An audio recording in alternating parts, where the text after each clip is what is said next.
Good afternoon, everyone.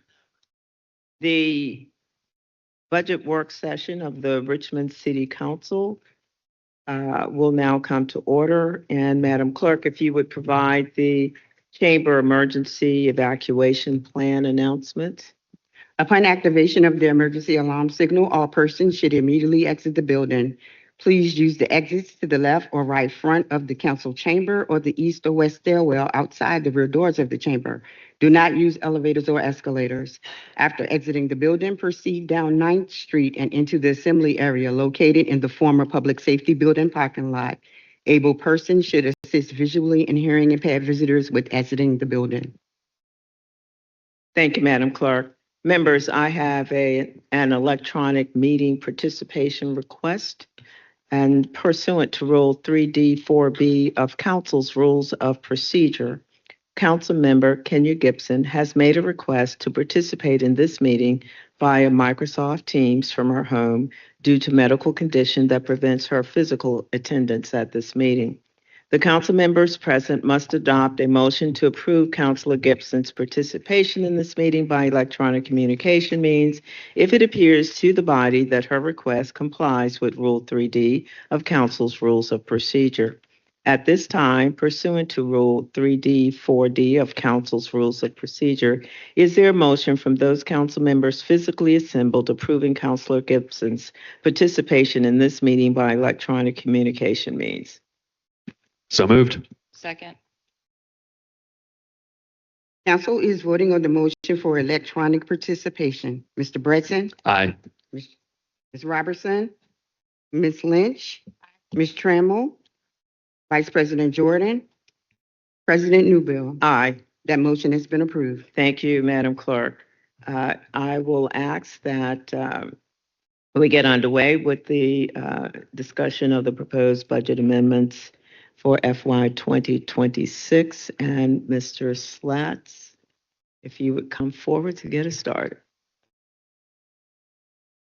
Thank you, everyone. Matthew Slats, Interim Chief of Staff.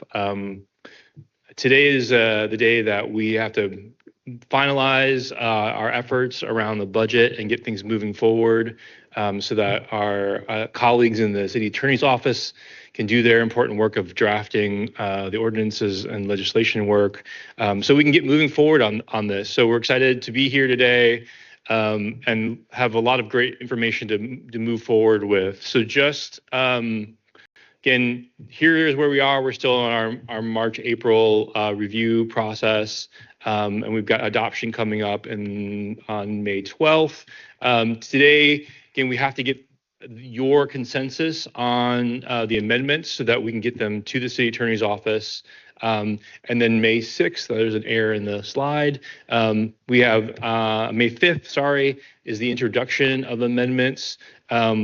And then on May 12th, we have the establishment of and passing of the Richmond government budget. So for today, we've got a lot to do. We're going to start off with a little bit of a review of revenue with the City Assessor's Office. Sit down and just answer any last minute questions that you all have in terms that may have come up last session. Make sure those are refined and addressed. Then we're going to go into finalization of the ordinance, the budget ordinance, review the capital budget first, and then review where we stand on the operating budget at the moment. And then lastly, we'll wrap up with some text amendments that are on the docket. So we've got a lot to cover in a short amount of time. So with that, I'm actually going to turn it over to the city assessor to have a conversation.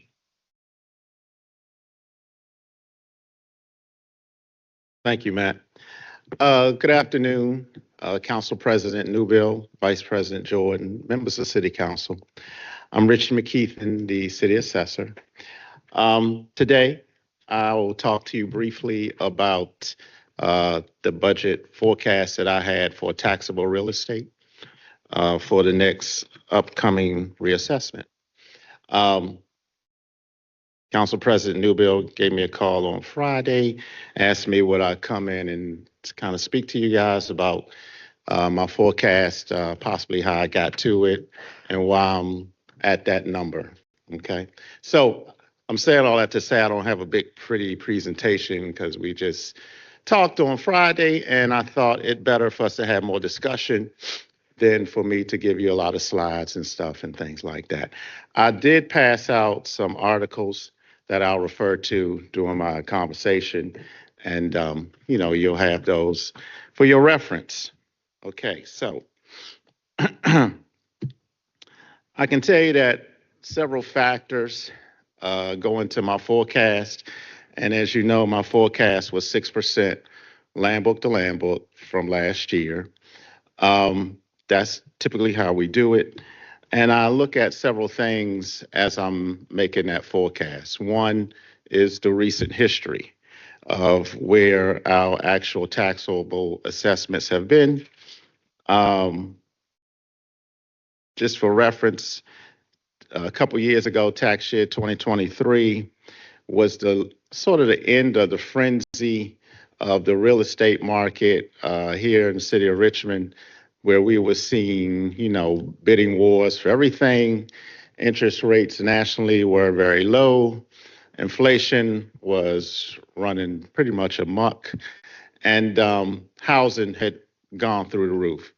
Although it continues to go up or to increase, back in 2023 and 2022, 2023, it was going up at like 13%. We had two back-to-back 13% year increases in taxable property. The following year, tax year 2024, we started to see the presidential administration attempt to bring down inflation. Interest rates went up drastically, and it sort of started to calm the waters of the real estate market, which we saw a result of that in a 7.7% increase in taxable property. Now, that's once again coming off of 13% increases down to 7.7%. And when we had that 7.7%, my initial forecast was 7%. And so I'm saying all that to say I was less than 1% off of where we actually wound up. 2025, we saw the market continue to come down, which was last year. We had a 6.7%, 6.77% in taxable property. My initial forecast was 6%. So what does all that mean? That means is that I'm looking at what we have done historically over the most recent years and factoring that into where I think we'll be as of next January 1. Another factor that goes into this are the current assessment sale price ratios. Now, we are actually doing forecasting before our spring market really starts to take off. Nevertheless, I'm looking at the ratios of some of our more, of all our neighborhoods, but especially in the areas that carry a lot of high dollar value. Our ratios were not in the 80s and the 70s as they were back when we were having double-digit year increases. Our ratios in a lot of our neighborhoods were in the high 80s and some of them in the 90s. So that tells you when you're backing that up against a target of like maybe 95, 96%, you don't have as much space or room to move. Okay. Another factor that goes in to everything. Oh, and let me say, but unlike past years, this was the first year in a long time where we looked at our spring market that we had, a lot of inconsistencies in our market nationally.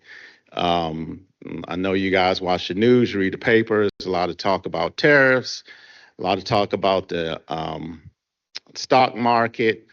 Everything had, started to get inconsistent and kind of go a little crazy. And so that has a direct effect on what our real estate market can actually wind up being.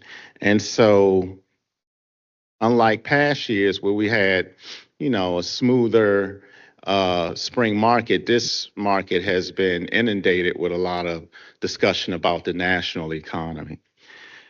The collaboration with economists also factors into how I make my forecast. Um, as you know, I have been asking or begging sort of for us to get an economist. And when Miss Hogg actually came on board, she agreed with me and she actually had the wisdom and hired an economist. And so what that does is that gives two independent opinions on what people are seeing in any particular market. Now, an assessor is not an economist. An assessor typically doesn't have to make forecasts because of what we are doing in our calendar, which is why we're changing all of that. I'm in a position where I have to try to make you guys a forecast. Typically, an assessor gives you reports after they're done with the actual reassessment. Nevertheless, um, as the economist and I talk, and we've had our first initial conversation, we were within a 0.5% tops, if not spot on, in our actual forecast, which gives me some confidence that what I'm seeing and what I'm forecasting is a lot closer to what it might actually wind up being. Okay, and last but not least are the opinions of experts. You've seen them. You see them on television all the time. They come on all regularly, and they're talking about the real estate market, and they're talking about the national economy, and they're talking about things like consumer confidence. I put some articles at your workstation that kind of talks about what the experts have been seeing as far as confidence in our national economy. Point being, and one particular article, the second one, I highlighted the third page where it says something to the tune of, if people don't have confidence in the market, they don't know if they're going to have a job, they're not going to be running around out buying houses. This factors in to whether you are going to be aggressive in a forecast or you're going to be more conservative because of where we are nationally and what the experts don't even know where we're going to be by December 31st. These values are effective as of January 1 of 2026. So they have to hold up all the way through December 31st of this year. And so some experts have been saying, the more pessimistic ones have been saying we might be heading for a recession. Some say depression. Regardless, it's not good. And so I don't want to be overly aggressive. I don't think we're in a position where we had back-to-back double-digit increase years. I want to try to be as spot on as I can possibly be, but not be too aggressive because we really don't know yet exactly what is going to happen. We are seeing houses stay on the market a little longer. The Fed chairman and the president have had discussions, and the Fed chairman has recently said he's not looking to reduce interest rates right now. And so these are, once again, factors. It's more of a seller's market. It's not as much of a seller's market, excuse me, as it used to be. These are factors that go into where our actual real estate market may be by December 31st. The good news is it's still a healthy market. That last article that I gave you in the packet, there's still a housing shortage that we're constantly trying to address, but Richmond still has a healthy market, and 6% is a healthy increase from one year to the next. It's higher than your standard 2 or 3 or 4%, and so I think that if we continue on this path, we'll have something that's defensible and something that actually represents our market. So those are the things I wanted to kind of cover with you guys. I was asked by Ms. Newbill to come and speak to you on. If you have any questions, I'll take them now. Thank you, Ms. McKeith. And so it's fair to say that what you submitted as the assessment percent remains still solid from your perspective and your Yes. consideration of, okay. Members, If I see it changing, I'll come to you right away. But right now, it's, as you know, you guys called me. Matter of fact, I just got accosted by Miss Hogg over here. I need seven. I need seven. You know, I'll let you guys know right away. But for right now, I think it's pretty solid at six, and I'm comfortable with that. well, I appreciate it, and thank you for answering my call. Yes. As well as those of Ms. Joy Hogg and Ms. Brown. So, Councilmember Trammell?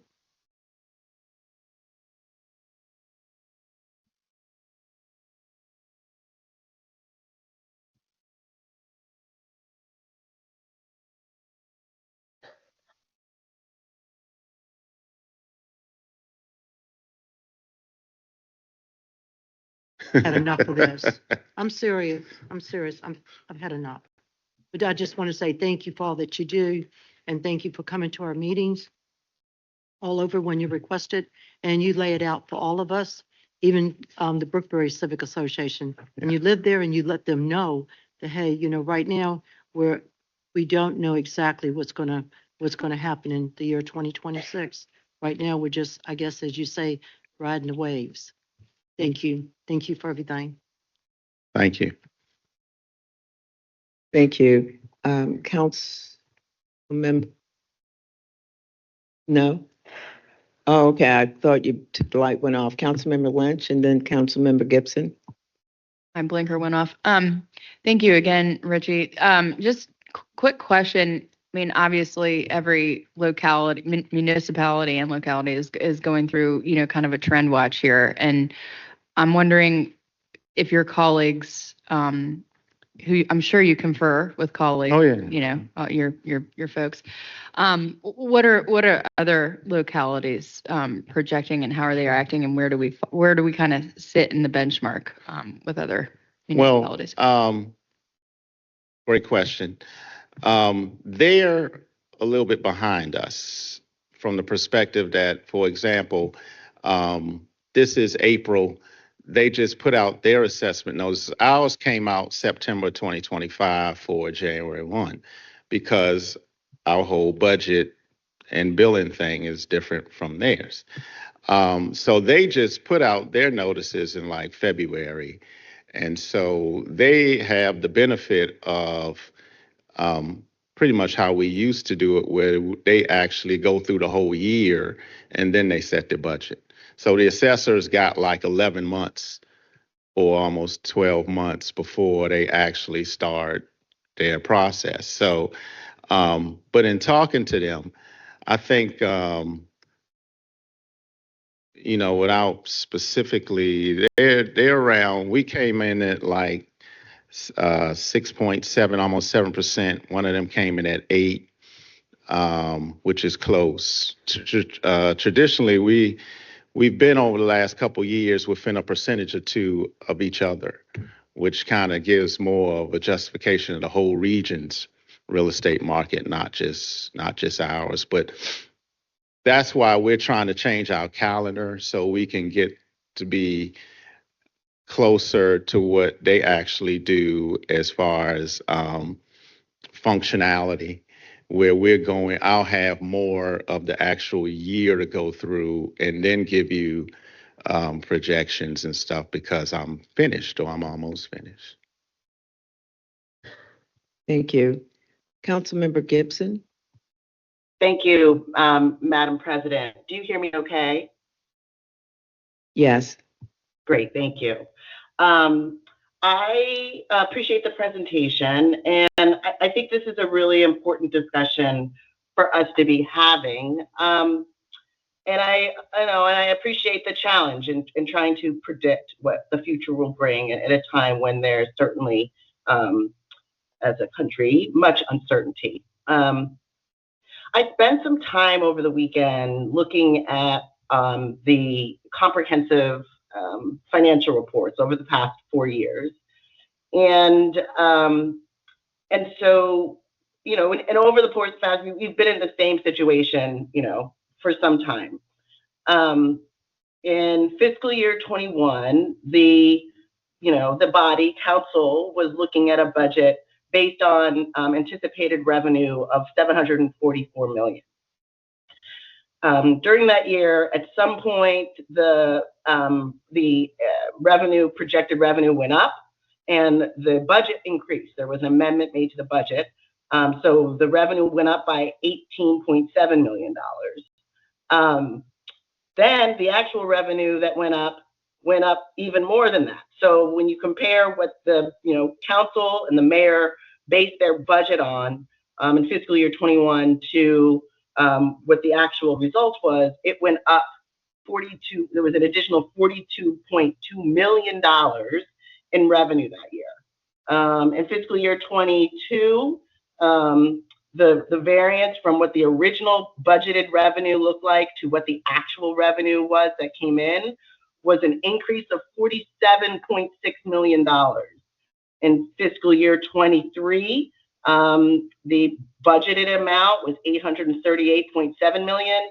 The actual revenue that came in was an additional $83.8 million. And then in the last fiscal 24, which is the last year that we have the CAFR results for, obviously, the budgeted revenue the budget was originally based on having $951.9 million. The budget was amended to be $971 million, so it went up about $20 million. There was an amended budget, and then the actual revenue that came in was $1.14 million. So that was an increase from the original budget that the council adopted in April, May, and to then what the actual amount of revenue that came in was an increase in by $62.6 million, right? So we're talking about a huge amount of money that really is transformative in terms of how it impacts our city. And I think this is really important to figure out. This evening, we will be discussing the possibility of looking at the tax rate. Ms. Trammell, Councilwoman Trammell, submitted another paper to look at that. And I have to say, based on the budget that we have, is it feasible to reduce the tax rate by 4 cents? Based on the numbers we have, no. But it seems like, in this reality where over the past 4 years, we've seen such a variance between what we budgeted and what the actual was in the tens of millions of dollars. It's understandable that we should be having that conversation. Both, Chesterfield and Henrico, they provided tax cuts. And the other thing is, in terms of what we're looking at, Richmond remains a very popular, hot real estate market, and the housing availability is not where we would like it to be. There's not as much construction happening, and in fact, in just today's paper, this morning, an article came out that said, with the headline was "The price of a home in Greater Richmond will likely keep climbing." Laura Lafayette, the CEO of the Richmond Association of Realtors, is quoted saying it's still very much a seller's market. And so I think it's really critical that we figure something out, because people are spending more, right? So they're going to be spending more this year on their real estate taxes than they did last year. And so when we as a city are seeing variances in the tens of millions of dollars, we have to do a reset, right? And so I'm asking, I think that it's critical that this body, one, figure out how we can fix this, because it feels like systemically we are ensuring another surplus will happen. And so I think that trying to have another pace of rebates is just not how we can operate. For one, people are still waiting for their rebate checks, myself included, right? We can't operate like this where we're giving ourselves so much wiggle room and allowing us to not provide all the services that are needed. And Council, yes, Councilmember Gibson, I just wanted to make sure that we are focusing in on the question, because there were several items there, and that the correct administrative and/or staff person is here to be able to be responsive. So part of it was the difference between each year and what we looked at in terms of what was actual budgeted, and I don't know if that's the is there a component of this, Mr. McKeithen, that you can address, and then I'll punt to the administration. Okay. First of all, the assessor doesn't address revenues. Right, no, I was asking know. if yes. Yeah. Okay. So I just want to make that clear, because when you say in general revenues, it includes a whole lot of things, maybe more than just real estate. But to the point of the difference back in 2021, that's when we had larger increases on taxable property. And that's why we are trying to change the calendar, because there's no way that an individual 10 months ahead of time can predict what something's going to be, that far in advance.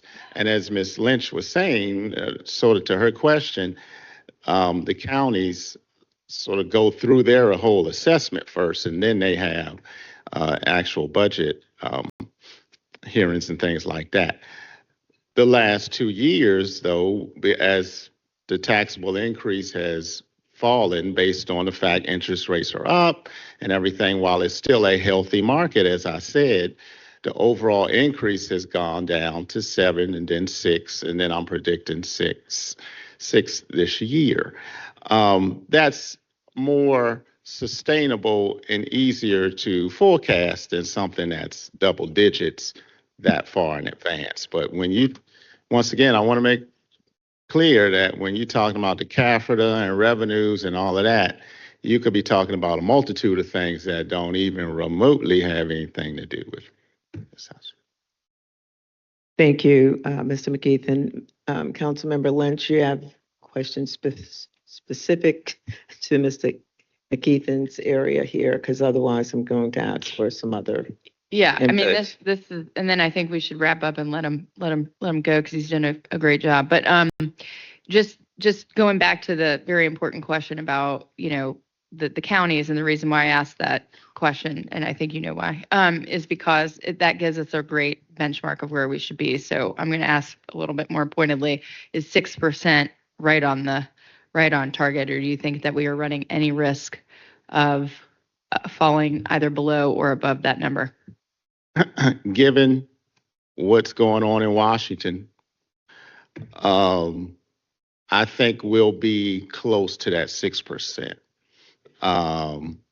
Now, I don't know what's going to happen when we get home today. Something else could happen, and there could be another economic forecast. But based on what I know today, of what I'm seeing today, and my discussions today, I'm comfortable with the 6%. And but if I think that it may change, I'll come back to you guys. It's just a very volatile time right now.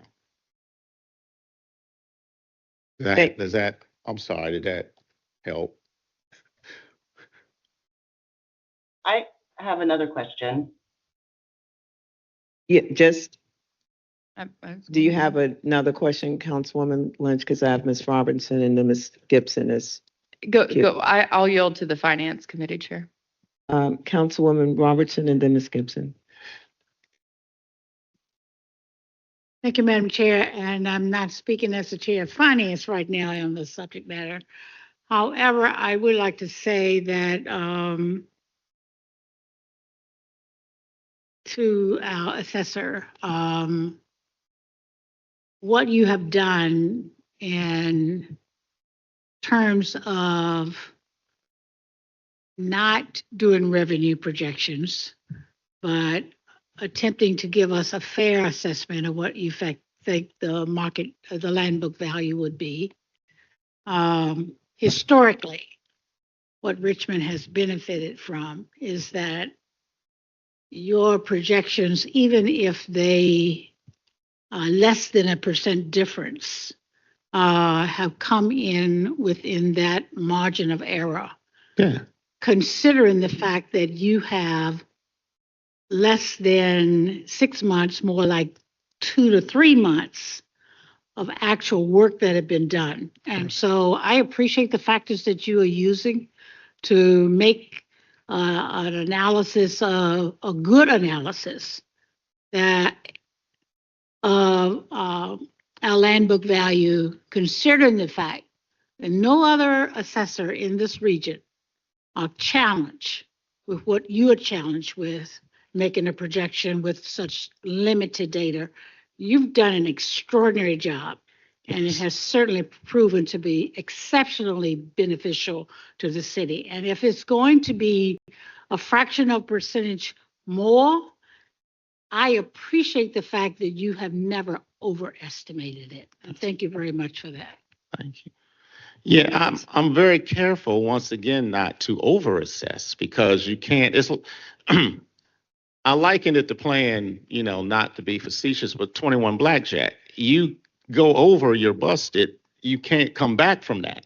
Okay. And you will have a whole different type of meetings in here if I go over because we haven't reduced our tax rate since God knows when. And so to be within like less than 1% of, that's really not to toot my own horn, but that's pretty good. And no other assessor in the state has to do what I'm asked to do every year as early and as often as I'm asked to do So it. it's okay to toot your own horn. Thank you. You have been on point, and notwithstanding, certainly myself calling administration, are we still there? Is there any more room? And being clear that you're staying the course given the context, and I'm very appreciative of that. So ditto in terms of Ms. Robertson's comment, and thank you. We've been on the mark. I think, Ms. Gibson, did you have another question? Yes, I was just wondering if the assessor can provide and confirm the amount and where the amount came from that we're basing the 6% increase on. Well, as I said in the discussion, first it comes from historically what we have done. Last year we were at 6.7. The year before that we were at 7.7. So as you can see, we're coming down, and you're looking at where your ratios are citywide. Okay, as I said, they weren't in like the high 70s or low 80s. They were starting from where we started. They were in the high 80s. And you also got to understand things like things you may not be privy to, because I try not to inundate you with too much if you want. But our apartments in those years where we were having double-digit increases, our apartment assessments had to try to catch up. And so we've caught up. And so I'm getting less. My apartment unit is saying, well, boss, we're not going to have as much as we have had in the past. And apartments carry a huge financial influence to the city. And so I have to consider all of those factors when I'm saying, okay, well, I'm looking at 6 on top of, once again, I don't know what's going to go on from one day to the next because the country is just in flux right now. Sure. Councilman Breton, did you have a question? But I have a follow-up question. If it's all right, I was going to ask for clarity on which ratios you're describing, these 80% ratios. Assessment sale price ratios. Got it. Right. See, an assessor, once again, but an assessor looks at the law says 100% of market value. And so you calibrate your models to a certain percentage, not to go over and not to be too far under. So Okay. typically, so that's what I'm. Okay, Councilwoman Gibson, you have Yes. another question for Mr. McKeithen, and then we're gonna wrap this up. Okay. And I would just request that, given that I'm virtual, if I could just have the opportunity to ask follow-up, as I would if I was in person, that would be helpful. So my question regarding what the number was based on is actually what the amount is based on. So, given that we're seeing such increases year after year, and there are changes in the adopted budget and amended budget, I'm asking the amount that, when you look at the combined total for both current and delinquent taxes, what is the amount that is based on? If you could provide that, so that we can confirm the amount that the projection of 6% additional is based on in the 2025 number that it's based on. If you could just provide a breakdown of that math so that we can see, what the starting point number is that for 2025 or 2024 that this additional 6% increase is based on. So I don't have I don't- anything to do with delinquent taxes, but what I do is I'll take the land book number and multiply that by 6%. And that's how I get a number to go into everything that goes into the budget. But I don't do anything with collection of taxes, delinquent tax, So any of that. so it sounds like it would be helpful for us to be able to see what that land book number is for 2025. Sure. And, historically, that would be very helpful. Thank you. Mr. McKeithen, if you can simply Sure, provide I'll that send some math. math. Yes, you can Yes. shoot that to us. Yes. Thank you for your update. Thank you for your consistency and, really being methodic and intentional, looking at context and what's going on in terms of the percent that you come back to us on. And as was said, you can toot your own horn. Thank you. Thank you, guys. Thank you. Appreciate it. Mr. Slats, let's move to the next item. Thank you. So we wanted to open up really quickly to see if there are any questions that were follow-up questions that we needed to address, finalize from the last budget work session from council members that we may need further follow-up from either our staff or the administration. Okay. Not seeing anything? Great. Yeah. Then I'm going to ask Mr. Perkins to follow up. We're going to move on to our first conversations, which is around the budget ordinance.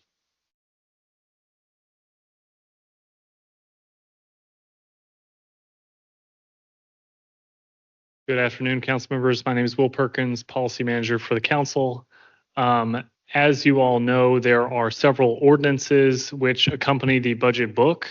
The main ordinance is Ordinance 2025-057, which effectuates a number of changes related to fees and is basically the law undergirding the budget itself. And so I'm here to give about 45 seconds on that law and changes which have come up as proposed by the council.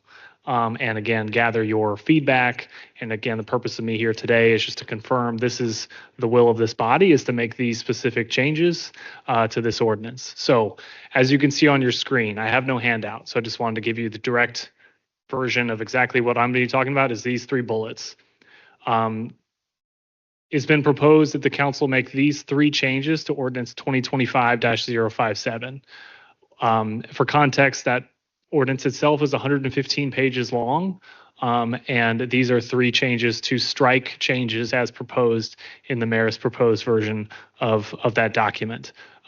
These 3 changes have come out because of their not being directly budget related. We've had some discussion with each of you about this, but to list them here, the first one is from Article 5, Section 1. It's for the city attorney opinions to be provided in writing. What this does is maintain the current law. It removes the mayor's striking of that provision, so it maintains the status quo for the city attorney opinions to be in writing. The second one is for the method and mode of advertising job vacancies in the unclassified service. And then the third relates to residency requirements for particular positions in Richmond city government. Again, that is striking what had been several amendments to the law included in this ordinance.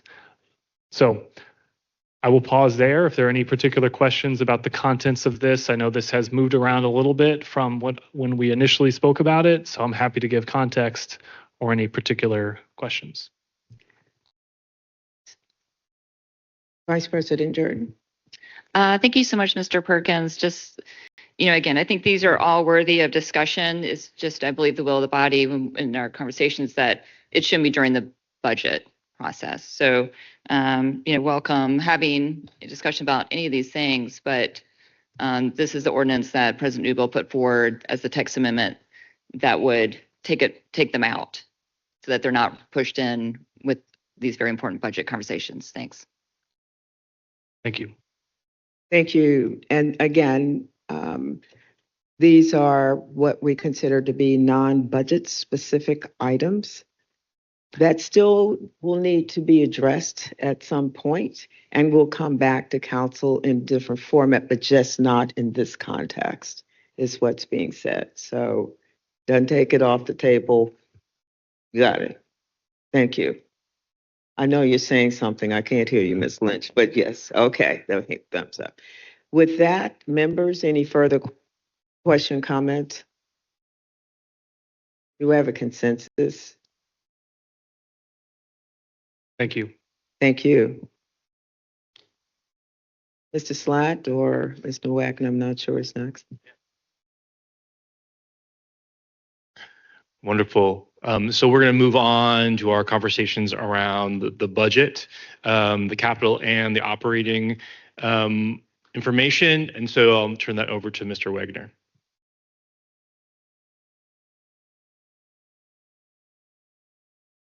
All right. Daniel Wagner, Interim Deputy Chief of Staff for the City Council. Happy to be with you all today. Let's dive back in. We've had quite a few, thank you, Ms. Robertson, quite a few conversations around both our proposals for reductions and enhancements for capital and operating. Today, we're going to start with capital and then move over to our operating enhancements and reductions because they're a little bit denser and have a little more discussion that we'll need to go through.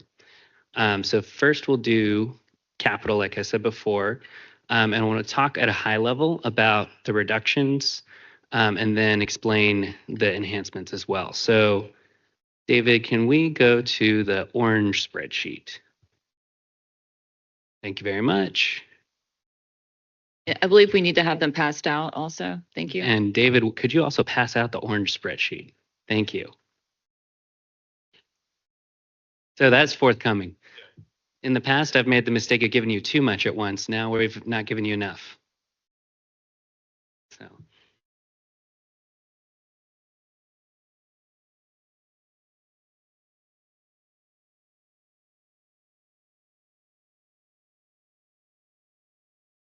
Okay, you'll see that this is fairly straightforward, but there's a lot that undergirds some of these calculations. So there are two types, just as a reminder, two types of funding that we'll use in our discussion. There's cash funded, and then also GO bonds, the general obligation bonds, or commonly referred to as GO bonds. So the example of the GO bond funding we'll see with our removal of the laburnum widening. I believe in the budget book, it's referred to as laburnum parking improvements. But that's an active CIP project that Councilmember Gibson has said is no longer a priority for the community, and she'd like to repurpose that in the 3rd district, as well as to help support the people's budget.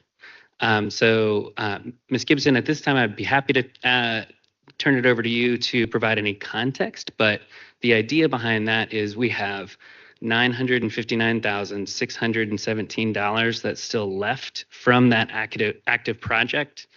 And then a reminder, the difference is a GO bond project is going to be one of those longer term capital projects, 20 years or more.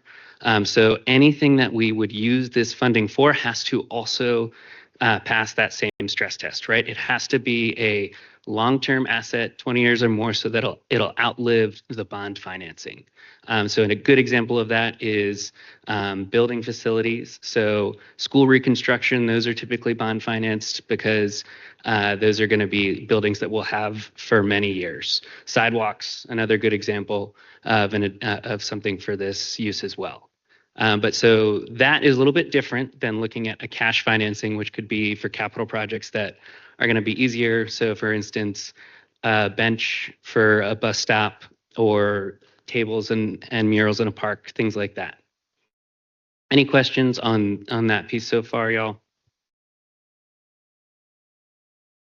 Very good.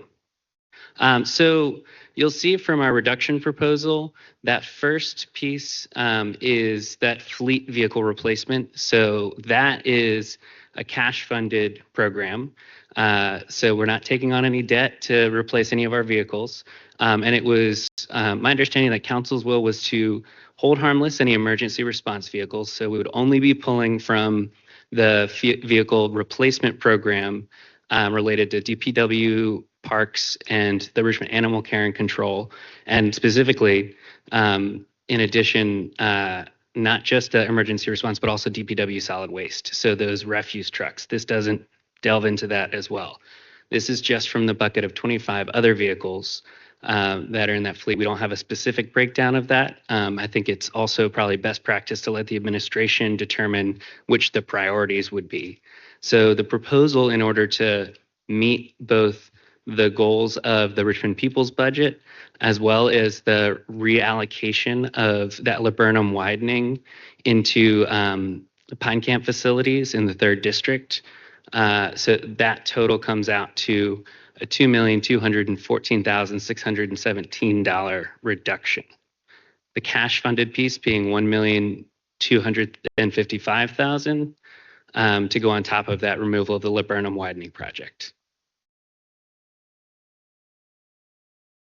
All right. Councilmember Robertson. I just want to be clear. Did you say that the proposed reduction for council of 1.39 does include DPW refuse trucks being cut? No, Does not. sorry. I just wanted to make sure it says DPW right there, but it's your regular DPW fleet vehicles, so staff vehicles, as opposed to the refuse trucks. Those are held harmless, Thank absolutely. you. So it does not include RPD vehicles. It does not include RFD. Richmond Correct. Fire Department vehicles does not include waste. That is This correct. is the 25 vehicles that, Mhm. and it does not include the total removal or reduction of that, but a percent of that, correct? That is correct. So Okay. they will retain $1,390,600 for that fleet vehicle replacement program at their discretion. We're And they not, can prioritize their. Councilmember Trammell? President, Mhm. how about the Richmond Ambulance Authority? What about their vehicles? So I do not have a breakdown of those That's vehicles. public safety. No, I do have the breakdown for the public safety, Richmond Fire, and solid waste. I do not have a breakdown for the DPW Parks and Rec budget otherwise. So that would be at the discretion of the administration. They might be able to speak more to those particular vehicles. That's a good question. If I think you Okay. should have had the answer. I mean, that's, I'm sorry, Councilmember Trammell, I didn't hear that last part, please. I want to answer to that. Also, I want to answer to the Richmond Ambulance, the Richmond Animal Control. Is Yep. that going to be cut too? so, it could, some of them could be, but I don't No, have a we do not breakdown. need them to be. Not with all the calls that I'm getting about stray dogs running loose and chasing the children at the bus stop.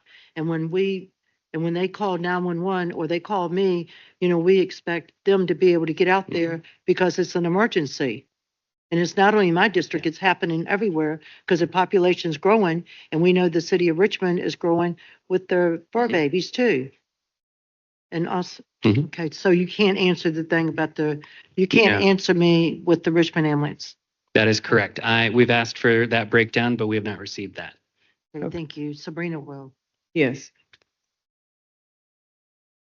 Sabrina Joy Hogg, interim CAO. So in our responses back to you in one of the QAs, we said we would work with RIA to fund the ambulances through debt service like we have been doing through lease purchase. So you're going to Yeah. help. Thank you. Thank you. Thank you, Madam President. Thank you, Councilmember Trammell. Ms. Good afternoon. Johnson. Good Yes. afternoon, Gail Johnson, Director of General Services. That amount also to your question, Councilwoman Trammell, we were planning to get additional vehicles, 2 vans for animal care control. And also for solid waste, we were going to get some of their boom trucks, which is the trucks they use for the bulk pickup. Thank you. So there are still funds remaining that would allow you to prioritize being able to purchase, Some of that. yes, Yeah, whether it's animal control or the boom truck or whatever the case is. Right. Yeah, okay. Just some of it, not to the volume that we wanted to be able to keep those in a rotation of replacements. Right. Thank you. Councilmember Trammell? And just one thing. So we're not taking money from Parks and Animal Care, right? We're not going to take the money from them. If you remove this money, there's a chance we won't be able to buy for parks, animal care control, and solid waste. Well, how many times do I have to sit up here and say, I do not want that to happen? And I'm not speaking to you, I'm speaking to our staff. I have said that over and over. I don't want to take the money from them.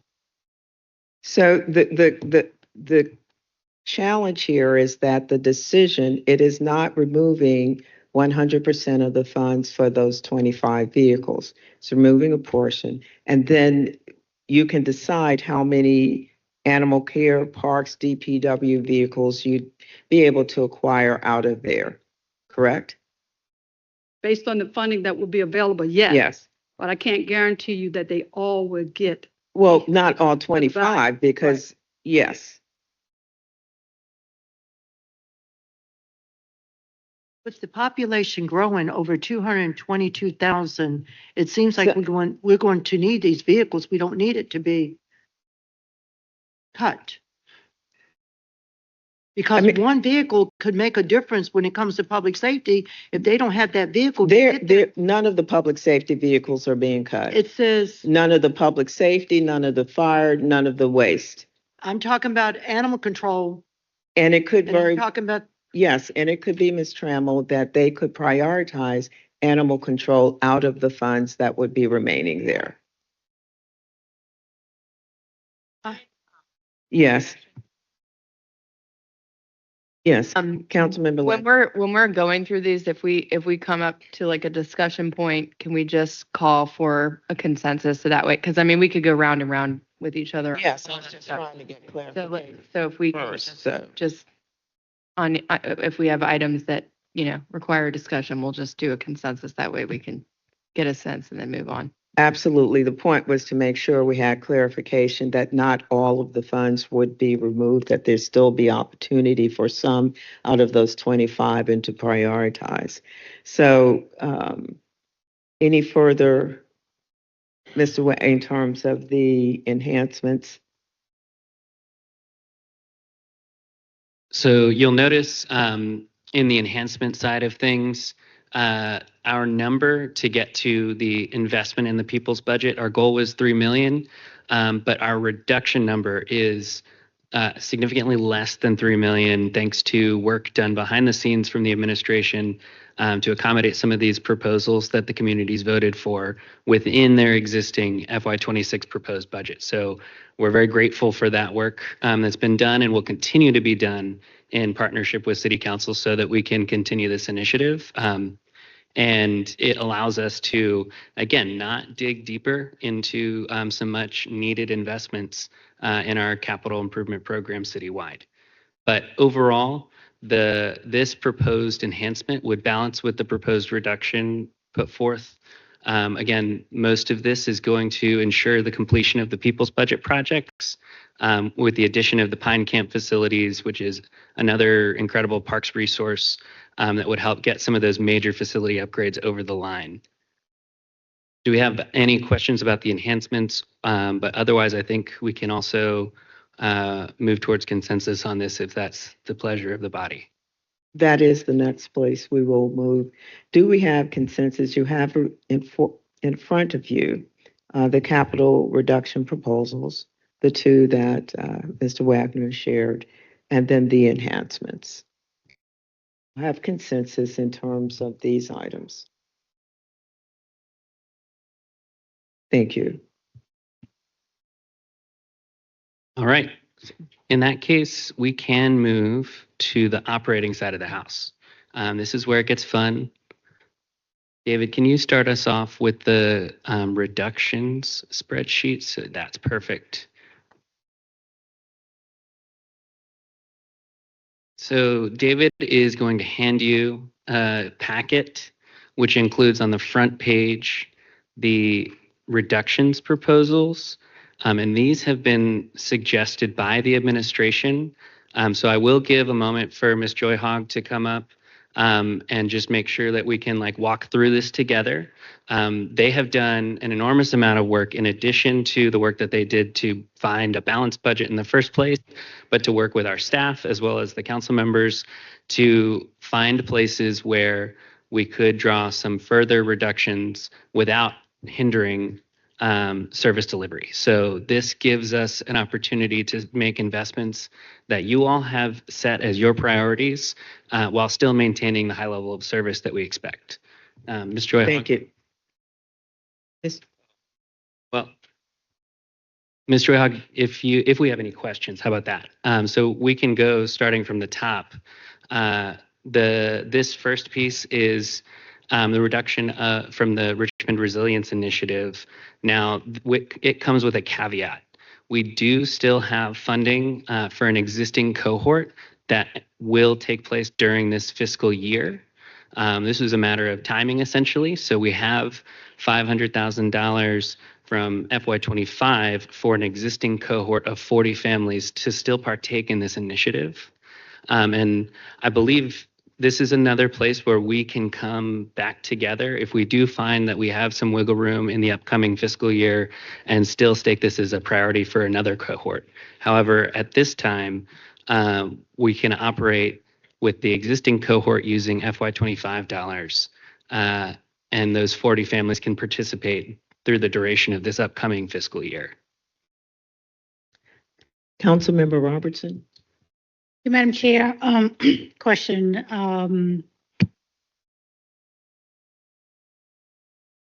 The 500,000, are you saying that we are in a contract agreement with someone? Do we know who that is? And I do. Who's the?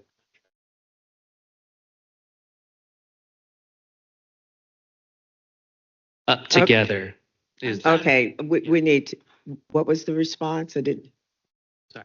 So the contracted organization is called Up Together.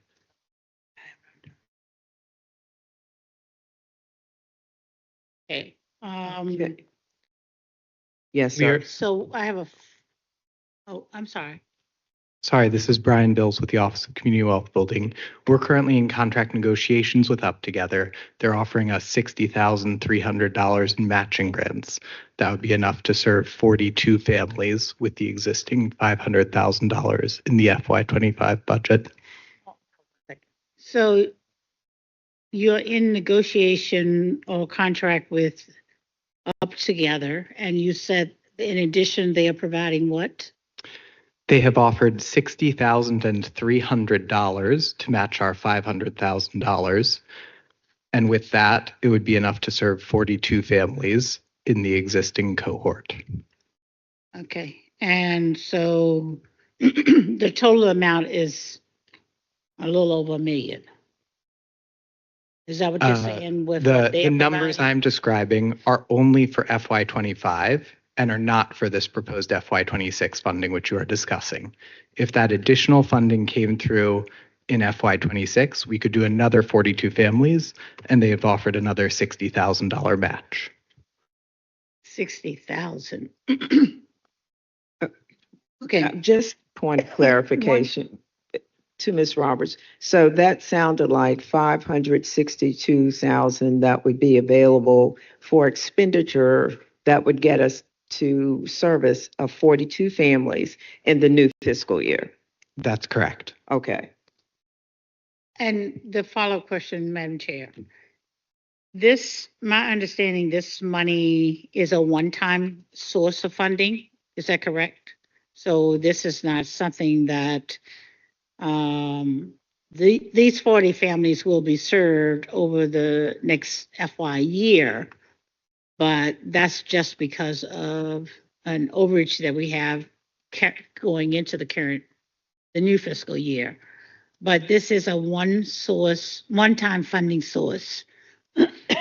So next year, we don't expect to see this in the budget unless it's identified a different source of money, correct? My understanding is that's what you all are discussing right now about this $500,000 cut. Is that an answer to your question, or am I missing it? My understanding is that we are not, I'm confused now that you said about a cut, because if you're proposing cutting the existing money that is there, right, taking it out of the line item that is currently appropriated for, or are we expending what is already appropriated in this category? So there is not a necessity for taking out 5 because we have funding. But am I correct that this is a one-time source of funding, and that unless we identify in future years, there will not be that source, ARPA funds would not be available, correct? Correct. Shonda Right, Giles, thank you. Director of Social Services. Just to provide some clarity, you are correct that we are removing the enhancement. We do have current funding in the current fiscal year that can go into the next fiscal year. It's an issue of timing. And with the payments that would occur, it would actually cover 2 fiscal years. So it's 24 months versus 12 months. So we wouldn't, hopefully I'm not providing more confusion, but it's $500 a month for 42 families. So that would be 2 years, not 1. Okay, thank you. Thank you.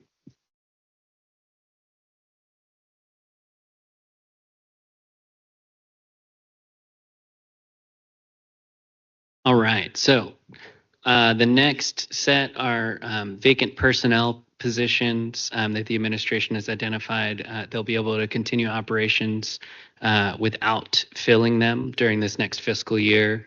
So it's a combination of the Office of Community Wealth Building, Public Works, and the registrar. Any questions about any of these? Councilmember Robertson? Thank you, Madam Chair. Okay, so I just want to be sure. We're actually eliminating,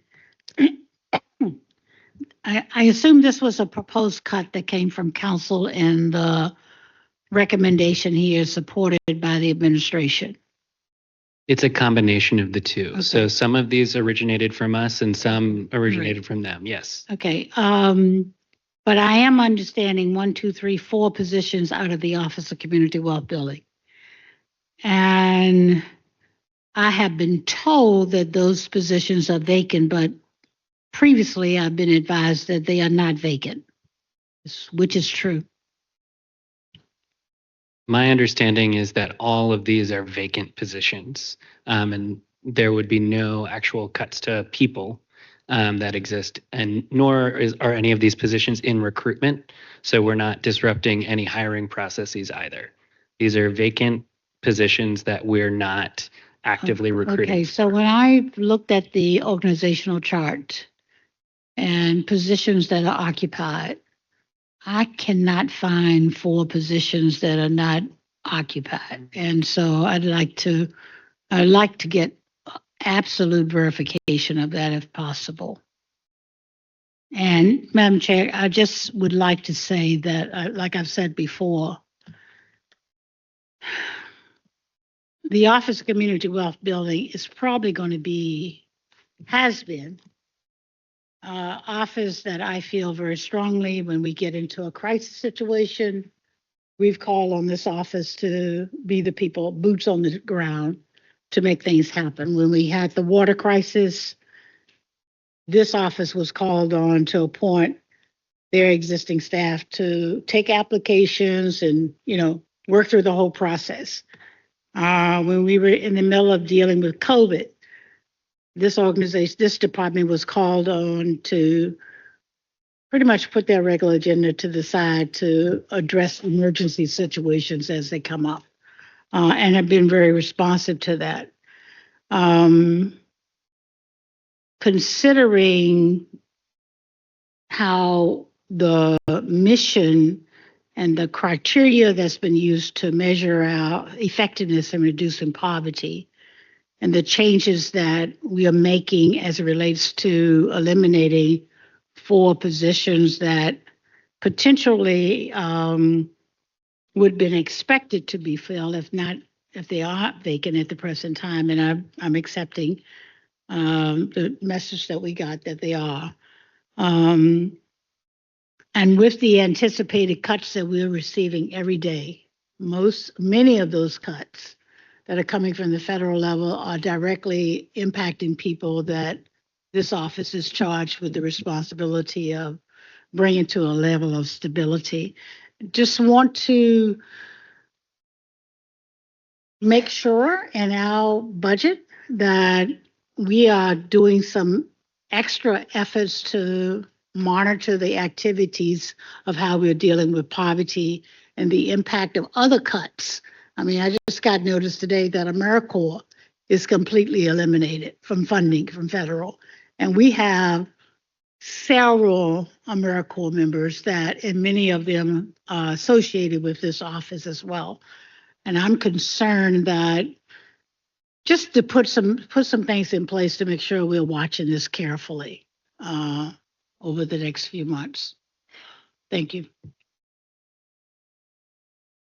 Your Good afternoon. comment, and certainly that concern is shared by most of us, and having opportunity to make sure we're doing due diligence and being, keeping in eyesight the impact and implications of the changes at the federal level, and that we have folks here who are, and I know we do, Ms. Giles and others who are over there as well, working, and the Office Community Wealth Building. I'm Bernadine Doggett, Office of Community Wealth Building. I'm just confirming the 4 positions are vacant. We have strategically aligned our org chart to ensure that we have more than 85% of our staff to direct services.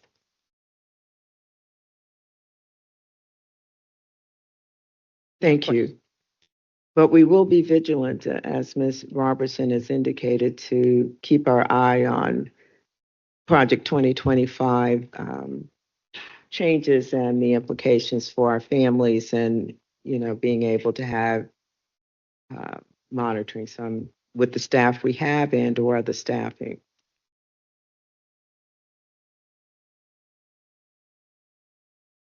Thank you very much. All right, so we can move on to the second half of the sheet. So these were noted later. So the first one comes from the Department of Economic Development. This is consultant services for development projects. So a typical operating expense, and this still leaves $172,000 within their budget. And again, this was offered by the administration, so they feel confident that they can still do what they need to do with the existing funding.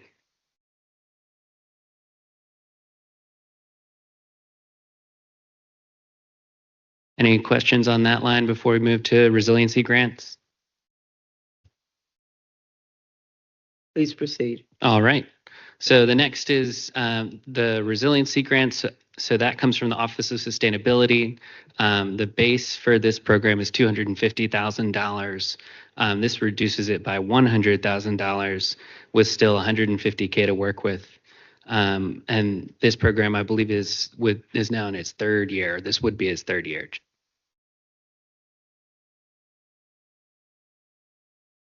All right.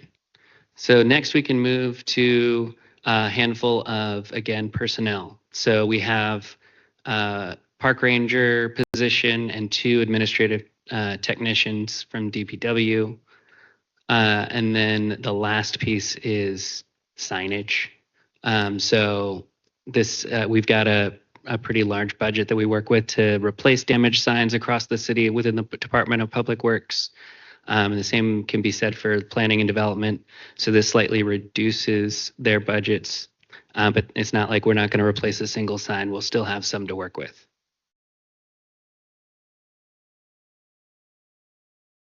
Councilmember Jones. Thank you, Madam President. On the neighborhood signage, what signs are we referring to when you say that they will replace signs across the city? Yep. Because I see one is for maintenance and one is for signage.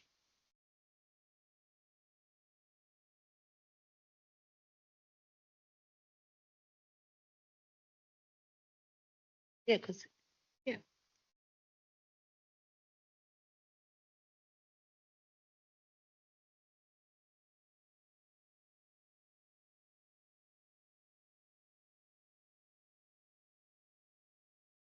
Good afternoon, everyone. Bobby Vincent, Director of Public Works.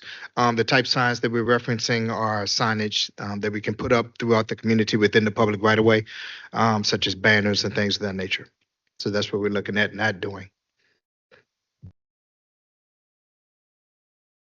Yes, banner type signage, where oftentimes we try to find signs that we can put up throughout the public right of way. can you give me an example of what those are? Signs within the public right of way would consist of street naming signs, wayfinding signs, also banners that we can put up indicating that this is a neighborhood, anything within the public right of way. Because this says neighborhood sign, That's correct. and so we're not going to have a public right of way in all neighborhoods. And so what about the whole street sign? How does this fit into that? The maintenance? I mean, the sign is already up, but like. So the whole street sign that was installed was done with with an amendment to the budget by the 9th District Council person at that time. And so that's how that funding came about. That funding did not come about from state maintenance funds. Well, when I looked, we found no records of it being an amendment, and it was a part of this neighborhood sign. So I would like to get information based on the request for this sign, because when I did the research, there was nothing in there that noted that it was an amendment. It was part of the neighborhood signage program. And so I would like to be able to see and understand how that's going to affect that sign Okay, that's we can there, get you that. as well as a sign that has been. Okay, I can get you that very shortly. And also that sign was approximately $400,000 Right. for the whole street sign as well. That's fine, but I mean, this is a reduction, so Mr. Wagner noted that there's plenty of funds that you all were just deducting up 100,000, correct, from that money that is allotted for the neighborhood signage, correct?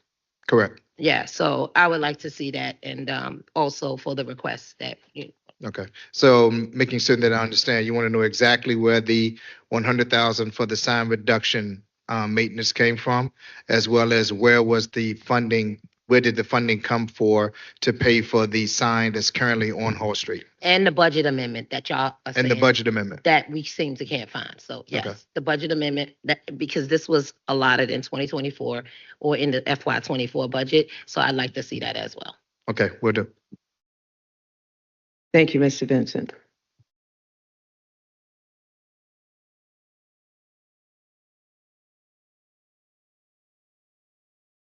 All right. Any questions about the second half of the sheet, or are we all comfortable with this slate of proposed reductions ending in that grand total of $1,944,000?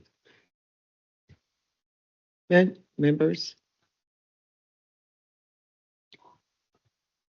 No?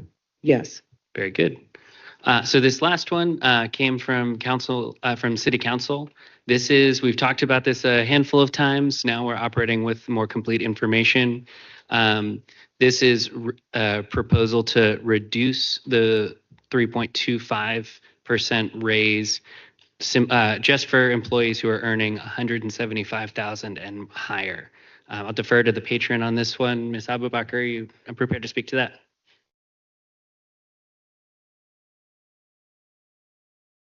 Thank you. Look,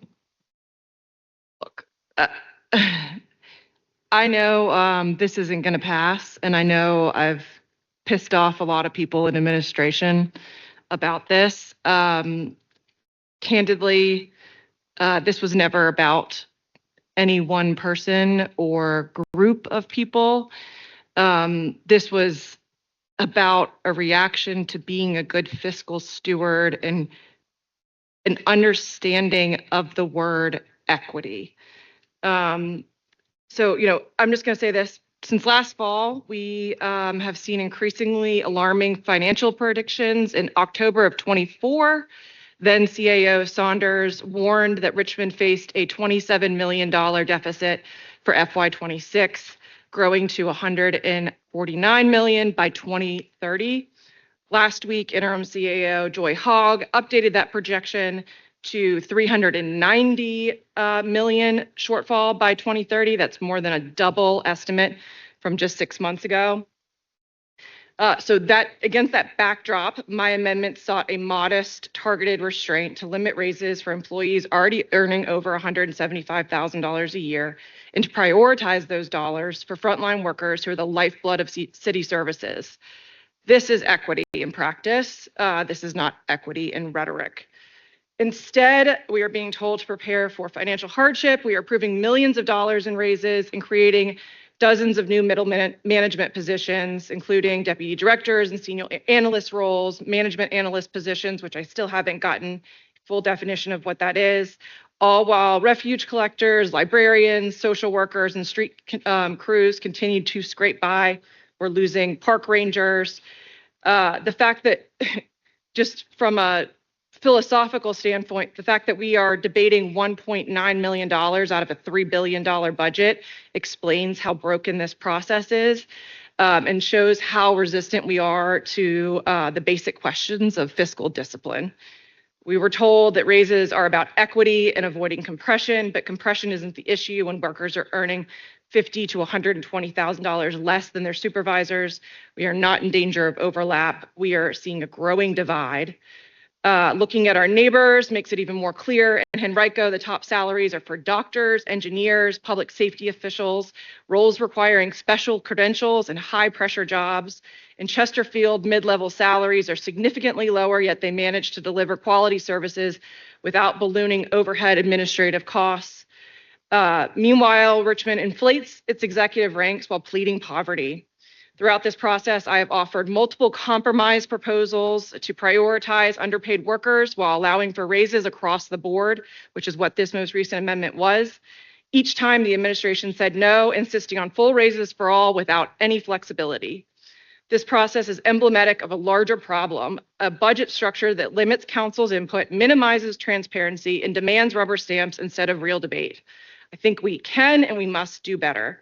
Moving forward, I urge council to support a comprehensive independent salary study, especially at the top levels. The last study was done by Gallagher in 2016, well before collective bargaining, inflation, and major structural changes to city operations were in place. If we claim to value data-driven decisions, then let's prove it. I know I do not have the votes to pass this amendment, but my hope is that my colleagues and the public have heard this clearly. This was about good governance. This was about real equity. And it was about building a city budget that is honest, sustainable, and just. I look forward to continuing to work with both my council colleagues and the administration on making Richmond better for everyone in a true and honest way. Thank you. Thank you. Councilmember Robertson. Thank you, Madam Chair. And I appreciate the explanation as it relates to the amendment. And And I raised concern as well, not as it relates to the decision that we're making. And I'm happy that for where we are right now, and certainly there's a lot of work that needs to be done by the city as it relates to equity and inclusion in a lot of ways. And I think we are very far from achieving the equity inclusion plan that we've been asking for and we've been challenging ourselves with. And I think there are a lot of programs, a lot of departments that have the terminology of equity in it, but not really defined in a way that we can measure whether or not we're really achieving that objective. And it's not pleasant for me, and I don't think it reflective of the city mission and objective for equity and inclusion. But unless we have meaningful policies and procedures of how to achieve it, we're not sure if we are meeting the benchmarks that we need to meet. I've said previously, one of the decisions that we made when we went into collective bargaining, we decided at that time that what we agreed to with collective bargaining would probably be beneficiary to all employees of the city of Richmond, that we would not make that distinction between what we felt was fair for all employees. And I would like to see us assess that policy decision, but at the current time, I think it's the right policy to make. And so, Madam Chair, there are several things that have come up in this discussion that we want to go back and visit and make some determination on. Office of Community Wealth Building is certainly one of those. Revising how we look at our budgeting process. Certainly looking at our policies as it relates to equity and inclusion certainly would be a third one. And there's probably already a longer list, Madam Chair. But I want to make sure as a part of this budget process, we identify what those things are so that when we come out of this session, we have that list of things that we've agreed to go back and revisit. Thank you. Thank you, Councilwoman Robertson. And we have been consistently making note, and I'll come to you, Councilwoman Trammell, of those things because they have become clear, whether it's HR policies and procedures, certainly, as you've mentioned, Office Community Wealth Building budgeting, the budget process itself has also been something that we've talked about and going to the table as soon as this budget is put to bed to begin to delineate a process that addresses many of the concerns that have been raised throughout. I won't go through all of those. Going back to some of it, and I know we'll discuss it further in terms of raises, COLAs, perform all of that in the context of the HR policy, et cetera, review as we move forward. But that is in terms of the upcoming fiscal year. I want to also just go back to the question of equity and inclusion. We supported collective bargaining so that we could make sure that our employees who are frontline have the kind of earnings and to the extent even our living wage at $20 and what we're wanting to look towards in terms of assessing our contracts this year. So we've done some things. I'm not saying there's not more to do. There is, but there is that commitment on the part of members here to have that review and to improve upon the processes that we have certainly have articulated as challenges throughout the process. So what I'd like to do is, I think Councilwoman Trammell had a comment. Did you finish? Well, yeah, I'm going to finish because it's just, I want to. Yeah, I'd like to say something after you finish. Don't go on. I'll come back because we're going to go to enhancements coming out of these reductions, how we're Thank you, proposing. Madam President. First of all, I want to thank my colleague for all of her hard work. She's worked so hard on this, and I, when when we first started having the conversation, I told her that I I wanted to be with her, but then when I realized that the ones that are in the union, they're going to get they're going to get their money, the 3.5%. But it's people like the chief, the fire chief, the police chief, the sergeants, the lieutenants, all of them, they would be excluded. Am I right? They they would not, because they cannot be in a union. So I was, the more we talked about it, the more we try to say we can't do for these people, but not for this group of people.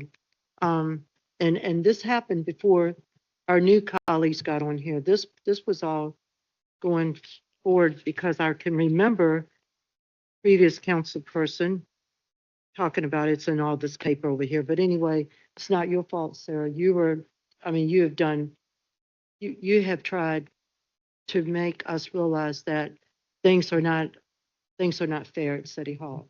And it's not. And it's no fault of our CAO. This was the previous CAO, and we all agreed to give them more money.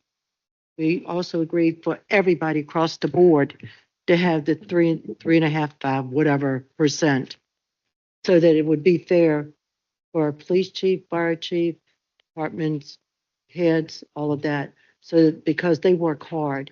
And I realized Saturday when I was out there on Joplin Avenue and I saw one of our city employees, and he just moved here. He just moved to the city and he lives in the 7th district. And he said, I love this city and I just got here. And he said, and I love my job. I got a good supervisor, young guy. And that just made me feel so good. Even the neighbors, they were like, gosh, he's working on a Saturday. I said, well, they all work different days, different hours and all of that. Because I can remember back in the day, they would come to my house like 11 o'clock at night to get my gas started in my house for my heat. And I was like, oh, I like this because I'm at a council meeting till 10 o'clock at night. They said, it don't matter. We'd be here up until 12. I said, that's great. So we have great workers. We have great department heads. We have people that they do so much, even on the weekends, they take our calls and all of that. And to me, I don't live in Chesterfield. I don't have no house in Chesterfield, Henrico. So I don't know how those board of supervisors interact with their citizens. But I know I saw it at your meeting. And I was very, very impressed how they were asking questions and how our mayor responded. And it was like a team.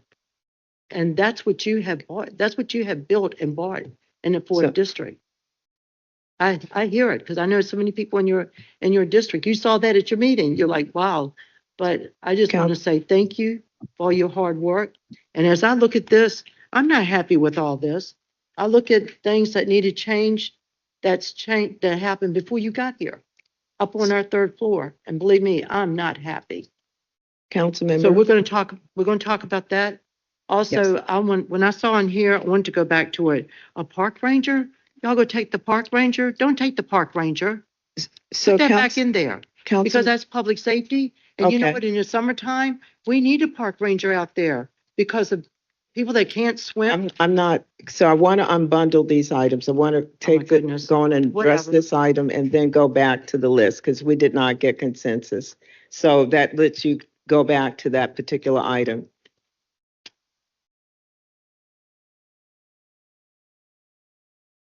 No, we were talking about this particular item and relative to Councilmember Abubaker and your comment. So I want to go on and see where we were there. Then we'll go back to the other items that would allow you to raise the same question about the several staff positions.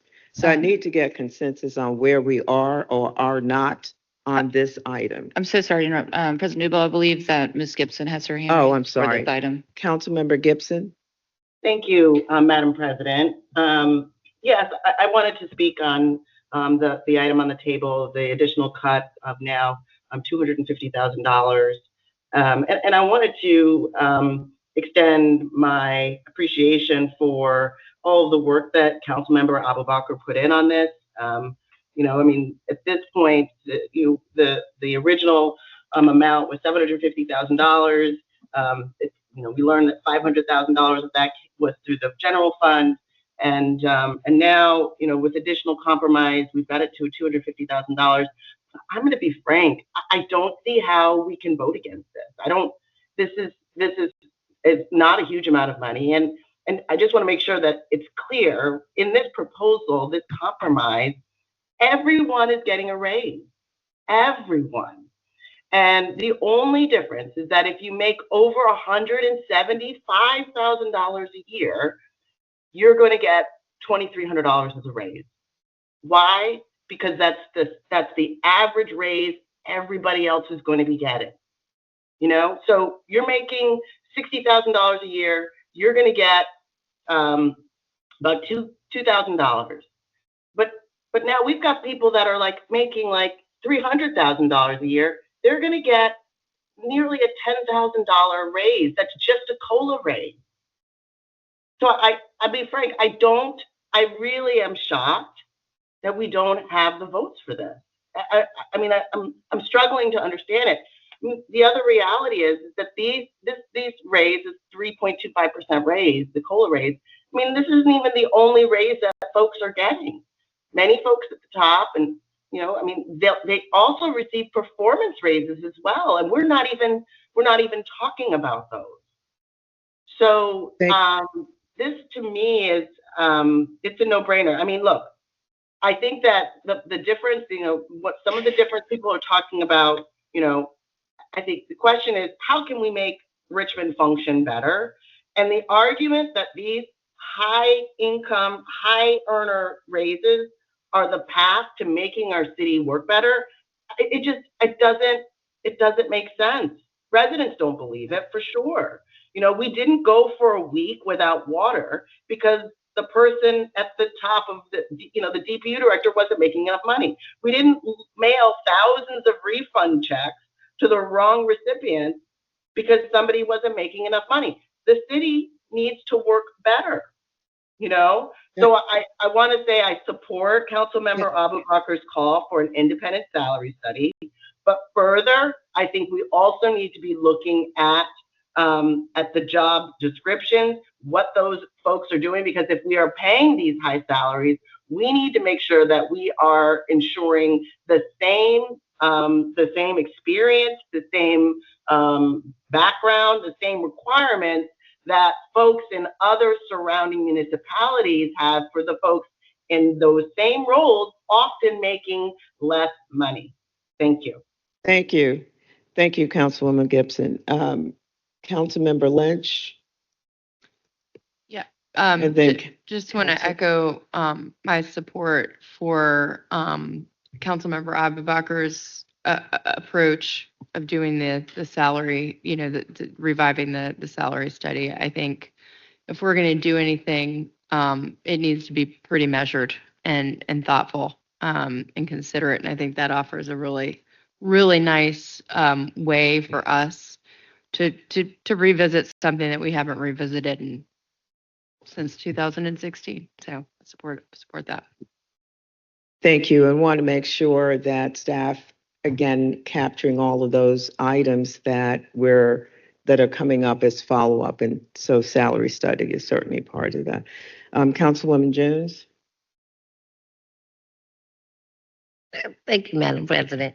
I just had a quick question on the proposal where it states applying average dollar amount raises to city employees. I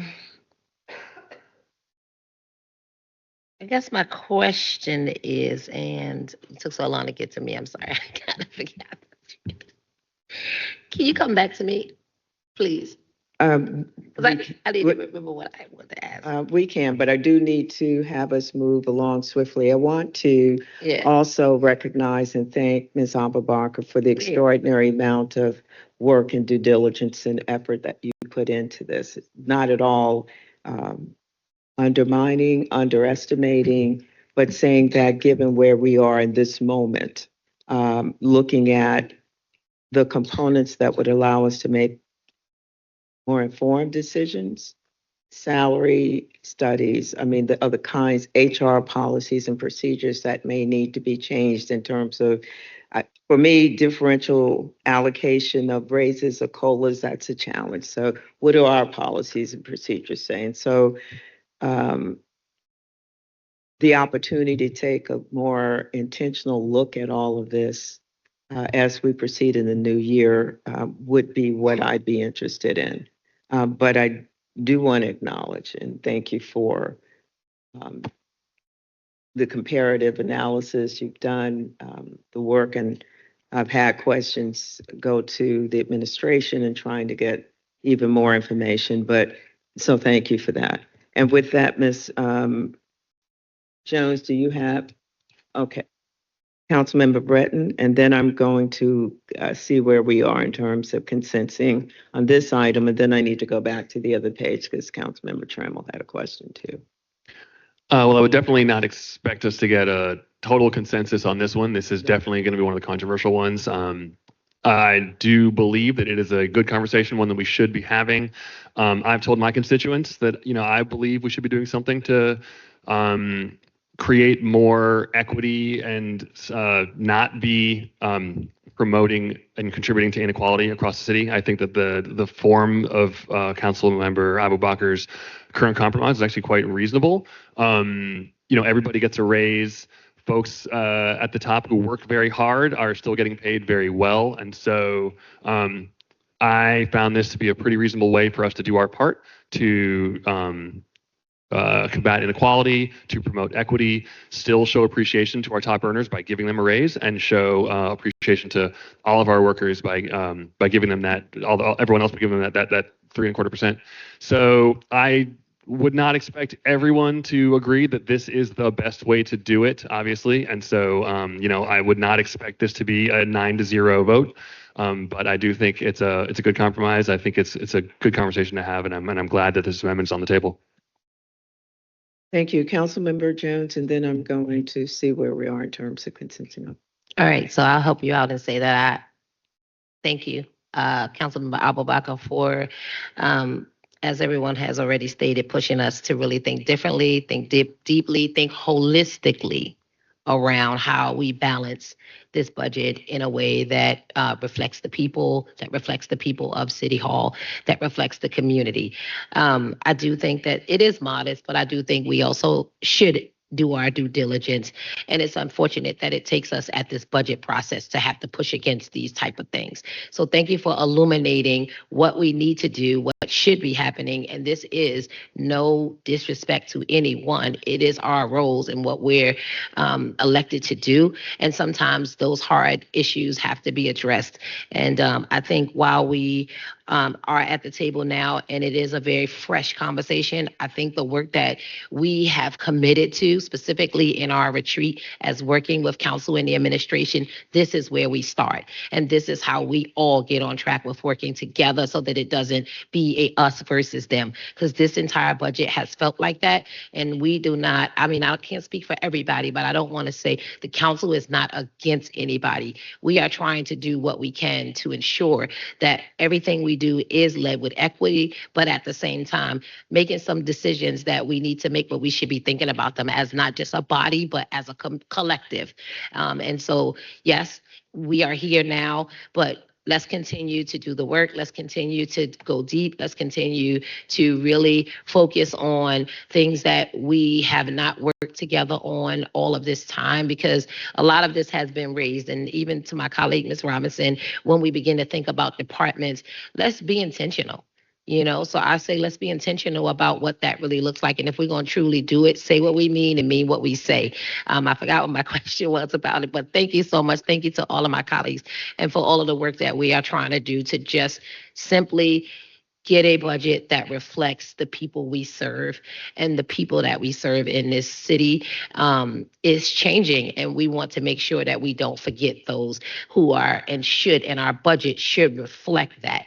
And so we will continue to get there, and we will continue to work. That is, I know, my commitment, and I think everyone else's on council's commitment to ensure. So we will continue this work. Thank you. Thank you. Based on certainly conversations and comments. We do not have a consensus to proceed on this item. Correct? Thank you. And to the points that have been raised, I want to make sure we do not lose the comments and the opportunities for the work to be done moving forward. So staff, please, if you will capture those. Need to go back to the front page. We did not yet get a consensus there. I don't believe. Yeah. I believe the Yeah, specific item that's is, what I'm saying. We did Yep. not get a consensus there. And we have Councilwoman Trammell had a question about Park Ranger. Yes, I don't want to take that out because we need a park ranger.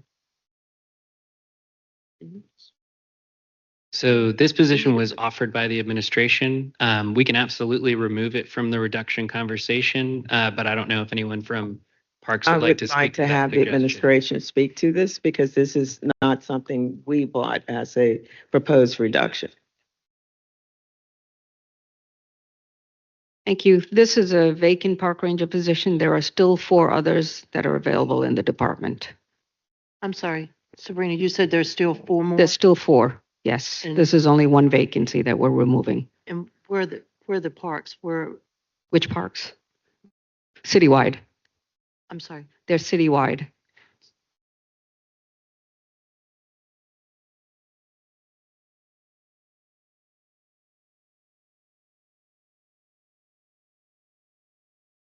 Yes, Councilwoman Oberbacher. So I will just say, I mean, this is obviously impacts my district very closely. Councilmember Trammell's, Council Bretton's, anybody who is adjacent. I mean, and anybody honestly who enjoys the James River Park system. This program was created by my predecessor, I want to say 2 years ago. Is that right? 2 years ago, and we're already starting to take away positions for what is the number one attraction of the city of Richmond that continues to grow and actually brings in people from the surrounding area to spend money in the city. It has a public safety component to it. And a huge 4 people covering the entire James River Park system is a monumental task. By not filling this position, are we going to disincentivize or overwork the 4 remaining park rangers what is about to be a peak James River season? So that's all I would say about that. Does the administration have any additional comment? Yeah, I'll come back because we didn't offer. Good afternoon, Chris Frelke, Director of Parks, Recreation, and Community Facilities. And first of all, I want to thank you all for your caring and concern for our department and these resources. When we originally had this funded, we only had 2 positions funded in this. And so last year we did increase. I think you all know we had an issue that happened this past year. So we've been actually reevaluating in some of those measures and have not been able to go out to hire. But we have also been working with contract companies to help provide some safety and security in our park. So we've been using some of those different pieces. With that, I think we're looking for this year, since we haven't been able to get those positions filled. We actually have 3 vacancies now that we can focus on getting those first filled and then potentially come back in next year's budget if there's an opportunity to look at this position. But we're hoping that we can work with these right now since we haven't been able to get those positions funded or filled. Sorry about that. Thank you. Also, we just bought the 100 acres over there where the casino was going to go. And what is it, 47 acres? That's a park. So, I mean, we're not going to wait 2 or 3 years down the road to start working on that. So shouldn't we have a park ranger to be able to monitor that too? Counselor, I think that's a great question that you just brought up. And I think, we're still trying to figure out when that exact opening for that additional parcel will. I'm not sure if it will be in this year, that might be a good question for the DCO, Ebert on that, but I think we should be okay with what all the planning and all things need to happen for that parcel, and we'll be open to the public. But when we get to that point, we'd probably be able to provide better answers for you on it. I'm still going to ask for the park ranger to be not to be cut, because we need another one. Okay. Thank you. Thank you, Chris. Councilmember Jones? Thank you, Madam President. So I'm just going to go ahead and say this when we are talking about these positions, because I have heard at least 4 times about positions that are on this list to be part of a reduction. And then when we have the discussion, I'm hearing that we've been working with contractors and temp agencies. So I'm not understanding how, if the position is put on this paper and it is saying that it's been vacant, every time we get to this, then we have 3 other positions, or we have temps in these positions. So how are we able to truly compare and contrast what positions are vacant and what positions can actually be a part of reductions, if we are saying I've heard this about 3 times now, that when we get to a position, and I think if we cannot, like, one position does not outweigh the value of any when we're talking about the city as a whole.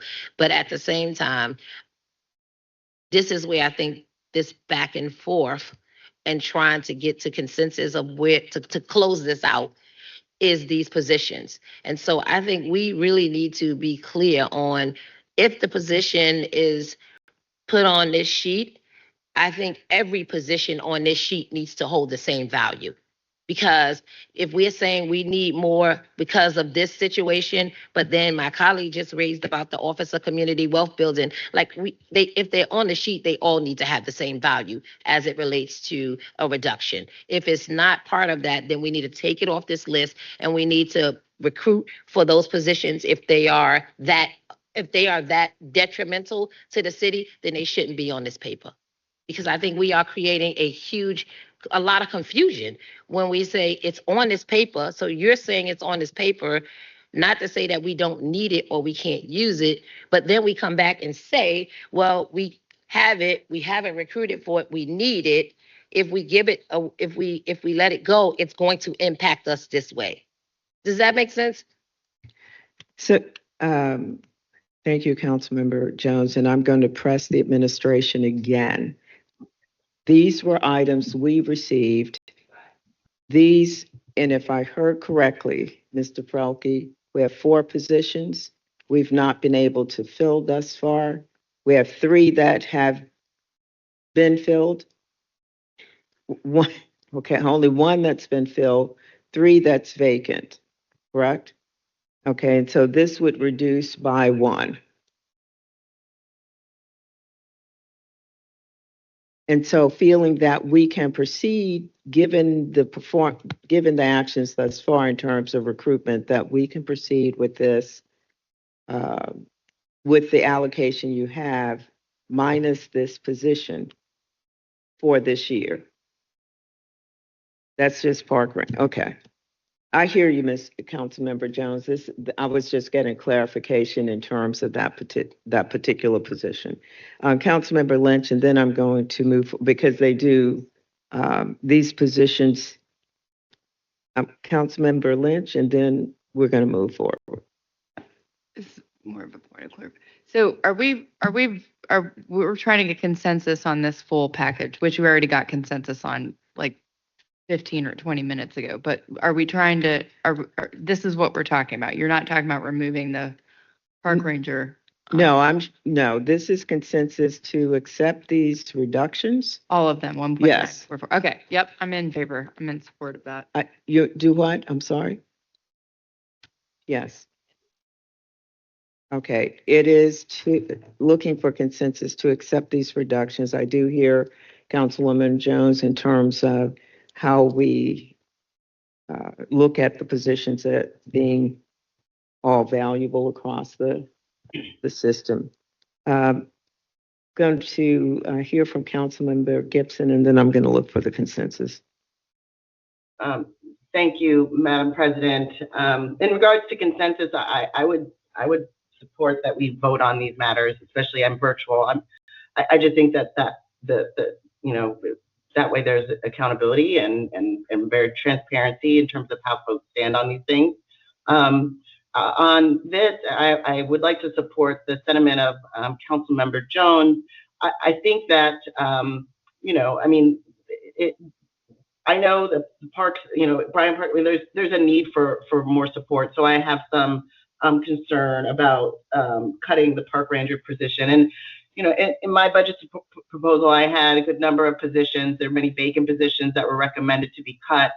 And I think with this process overall, where it feels, and it doesn't fully make sense to me, is that it's like we are only doing things when we have the permission of administration to do them.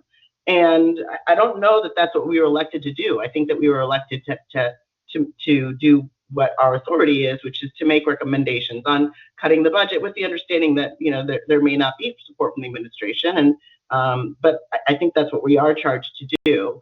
I think to get to what Councilmember Jones is highlighting, I mean, it seems like the vacancies, it's like a moving target. And so to have, I think, clarity on this, it would be very helpful for the council to receive a current update in terms of the position, and then also to see, to get a documentation on staffing for the city right now, what those contract amounts are, and then specifically what those positions are that are being filled by temp, contracted temporary personnel, you know, in this moment in time. I think that is important, and I'm hoping that that's something that the city administration can provide soon. You know, in transparency, before the budget process. So it seems that should be something that should be easy to provide. Thank you. Thank you. And Councilmember Vice President Jordan, and then going to look for our consensus. There is a $50,000 that has not been allocated yet. So maybe once we get through our enhancements, we might be able to circle back on the park ranger, if that is something folks want to try and fight for. But I feel like we're pretty close here to consensus on these reductions. And I would offer we may want to circle back on whatever positions we get agreement that would be, you know, whether it's any of those that have been cut. So just going back to Councilwoman Jones's comments. So do I have a consensus on these proposed reductions at this time? Okay. Mr. Slats or Mr. Wagner, you're going to continue? I'm not sure which. Yes, sorry. I was just taking down some notes, but with that, we can move towards our enhancements as Vice President Jordan referred to. So on the other side of your reduction sheet, you'll see you've got this blue spreadsheet, which will represent all of the proposed enhancements. So up towards the top, we're seeing where we believe that we have some alignment in which balances with those proposed reductions and as well. So first, I think it probably makes a lot of sense to go through that top list of 9 items to make sure that we do in fact have alignment. And then we can talk through some of the changes that we intend to make that do not require a reduction. So it could be an earmarking by a text amendment, or simply collaborating with the administration to ensure that these things get accomplished with existing proposed funding. If that sounds good with everyone, we can. Absolutely. Yep, very good. All right, so the first item is adding to the Right to Counsel Grant Fund. So the mayor proposed $500,000 for this program, and the proposed council increase is $200,000, bringing that total to $700,000 for the Right to Counsel Grant Fund. And a reminder, this is not eviction diversion, but rather legal representation for folks facing eviction. Any questions on that item before we keep going? Yeah, Councilwoman Trammell? The first one, can you explain that a little bit better? The first one? Yes. So the first one, the Right to Counsel Grant Fund, we had this last year as well. This is a partnership. Is it with, I'm sorry, I'm trying to remember the grant partner for this program. Legal aid? Yeah, with legal aid to provide legal representation for folks who are facing eviction. So this pays for those legal services essentially. Mhm. All right, the next one. Yes. Yep, the next one is an enhancement to the Family Crisis Fund. So we have $520,000 proposed in the mayor's budget. This would increase it to $1 million in total. So that's $480,000 in an enhancement. Excellent. The next is eviction diversion. The mayor proposed funding this at $800,000. We would be restoring it to the FY25 allocation. So that's a $200,000 enhancement to bring it up to $1 million. The next is going to provide salary adjustments for the deputy clerks over at the circuit court. So this increase accommodates $164,000 in an enhancement to that. All right. Next is Caritas, supporting year-round all-day shelter and other services for folks experiencing homelessness. And this is a $50,000 enhancement, bringing the total in FY26 to $200,000. Next on the list is an allocation to home. So these are staff who are advocating for folks who receive vouchers and might be facing housing discrimination. So investigations, testing to ensure that landlords are accepting vouchers because it is illegal in the state of Virginia to deny someone based on the source of their income. So this helps prop up that program. So this would invest $250,000 into that. Excellent. So the next is OAR. So in FY26, the mayor proposed $50,000 for this program. Council is proposing to restore it to FY25 funding levels for a total of $100,000. And this is an organization that helps with reentry services and workforce development. All right. Council. OAR, yes. Oh yeah, it's a reentry services. Yeah. All right, next up, positive youth development. So the mayor's proposed $500,000 for this program, and council proposes to increase that funding to $900,000. And I believe 50,000 would be earmarked for support services through the New Life Tabernacle. And that's a specific program that's related, but is sourced through a different organization. Yeah, of course. Councilwoman Lynch. Make a flag that for my colleagues that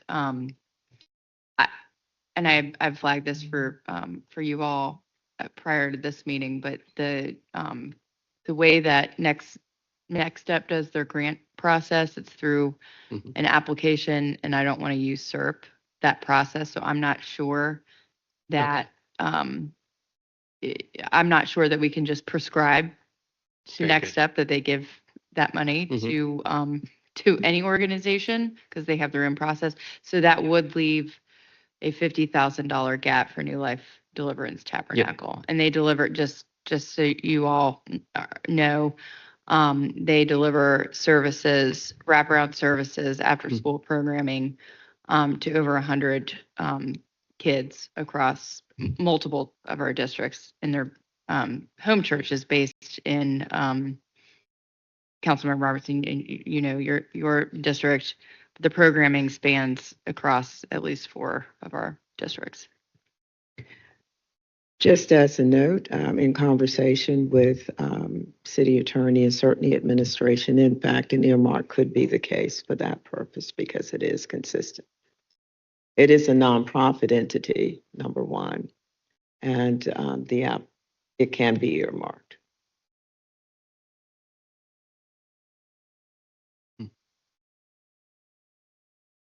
And, we'll revisit, but that's my understanding. Councilwoman Trammell? Thank you, Madam President. I also want to add my name to the Black History Museum because I want to thank Governor Wilder for all his phone calls on Saturday for bringing it to our attention that he would like to see the $100,000 brought back in. Thank you, Daniel. Thank you. Absolutely. Okay. Thank you. Okay, members, based on the enhancements, and we take the variance between the enhancements and the prior reductions that we consensed on, the funding available would be $50,000. And so what I'd like to do is get consensus on the enhancements that are articulated here. Councilmember Robertson? I'm not sure if I'm following you on the 50,000, but I thought that I had asked to be a patron on, if I go down the list, the first one that says number 5 and the Black History Museum, the next up, OAR. And Mr. Wagner, are you getting those items that Councilwoman, okay. Absolutely. Actually, you can just add my name as a patron to all of these. But I'm not sure if I'm following you as it relates to, and I wasn't clear on Ms. Lynch's statement as it relates to this 50,000 and New Life Tabernacle, which is located in the 6th district, but Pastor is, he's an extraordinary community engagement ministry there on South Side, but he reaches across the city, no question about it. Amazing what they do at that church, but he does have a nonprofit organization that provides extraordinary services, and I would certainly want to be added as a patron for that as well. But I'm not sure about the 50,000. So what were you all saying? That was just a balance. And then as we go So you're down just to saying the that next, that's still an outstanding balance.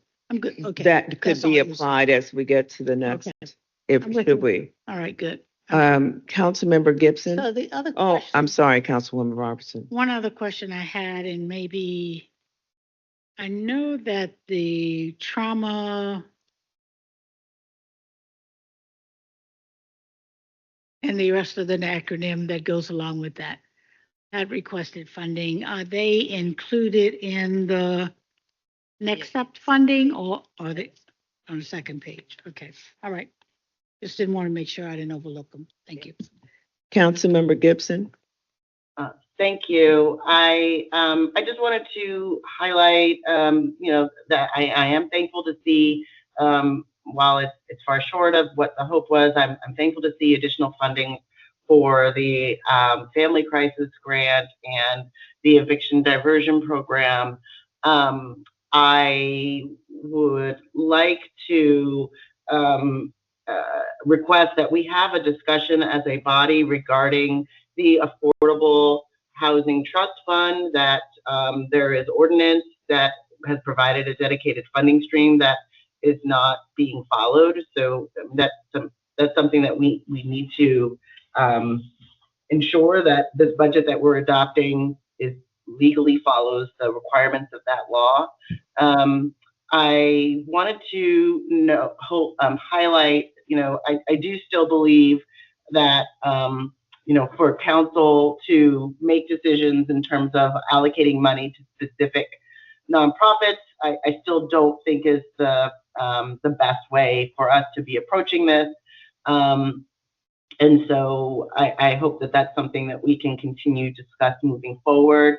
I do think that, with much of these funds, I mean, there is $450,000 that's going to the RPS Foundation.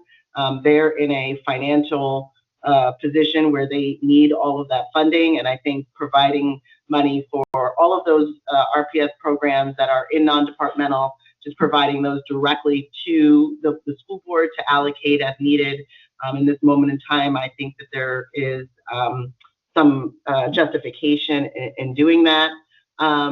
And I also wanted to highlight, as it pertains to the auditor, as a former school board member, I do feel very strongly about the schools being independent. I do understand that they're short an auditor at this moment, a line item to provide them with audit staff without having established agreement from the school board on doing that. And, in full transparency, I do have many questions about the RPS budget. I have documented those questions. I have some concern that, the overall ask, the budget detail does not align with some of the some of the requests that they've made, particularly as it pertains to collective bargaining. But I just want to express, I don't know how my name is added here as a patron. I did not formally submit this as a funding item. I have asked questions about the budget, but I do think it's important that that this is something that is discussed with the school board prior to proceeding. Thank you. Thank you. Members, with that, I am looking for consensus on the enhancements that have been proposed. I think we've gotten the additional names you want to add on. Do I have consensus? For the first, yes, that adds up to 1.894. Yes? Okay. Mr. Wagner?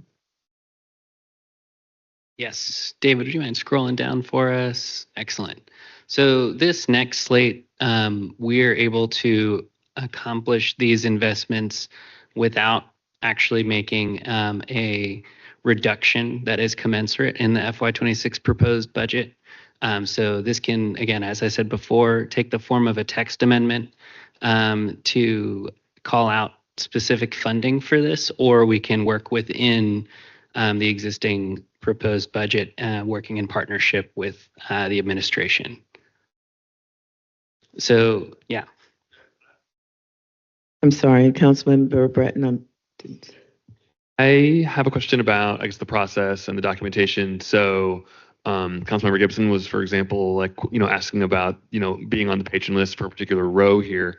And I'm wondering what form these amendments will take officially. Will this be one massive amendment with a jumble of co-patrons and a single vote, or will we be voting up, down on 18 amendments? Like, what will be the process, and will there be co-patrons on each one? Or I'm sorry, City Attorney Drury.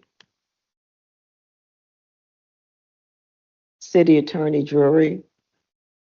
Okay.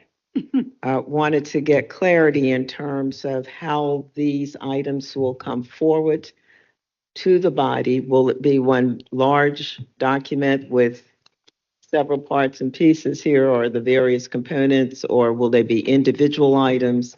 My impression was that they would not all be individual items. Are you talking about, Madam President, the text amendments, or everything we've just have consensus on? That's correct. Everything just have. Yes. Okay. Just wanted to confirm this. Yes. My follow-up question would be about the formality documentation of being a co-patron for any given row. Like, where will that information be stored, if anywhere? Is this spreadsheet as far as it goes, or does every single line item get a list of names on it? Because we're going through the exercise of making sure our names are on it, and I'm wondering where that goes. City Attorney Drury, is there a way to accommodate that? I'm not saying it has to be. I'm just, wondering what our plan is. We would need 5 patrons. I mean, assuming we have a consensus, which I'm hearing we do. And and it would be for all the amendments if we're gonna do one paper. Right, members are just asking, will members' names be reflected in terms of those items they've supported? Not on one paper, no. I mean, No, I think okay, so the answer is no. Certainly. Thanks. Okay, thank you. Councilmember Robertson? Okay, I'm trying to make sure I'm where we are. We are dealing with no reduction needed section of this report, is that That's correct? correct. Okay, and I am to assume that what is showing in the proposed increase is the amounts that we are considering for consensus, is that correct? That would be correct. All right, so my question, or what I would like to make sure that I can get some assurance from the administration on. In the most recent audit that we had done, several of the nonprofit organizations,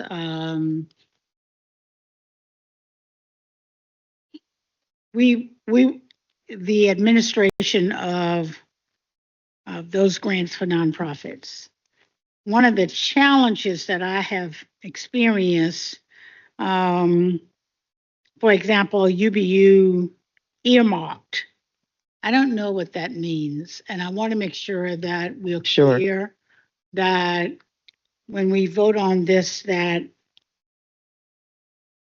there are 2 questions, Madam Chair, that I want, that's not related to whether I support this as a consensus, but what I would like to raise while it's on my mind, 2 questions. One is, frequently when we adopt papers like this or dollar amounts, the actual appropriation papers tend to get caught up in the procedural processes sometime, and they have to come back to council for an appropriation, which means that there's a lot of back and forth between the contract and drawing up the contract and so forth and so on.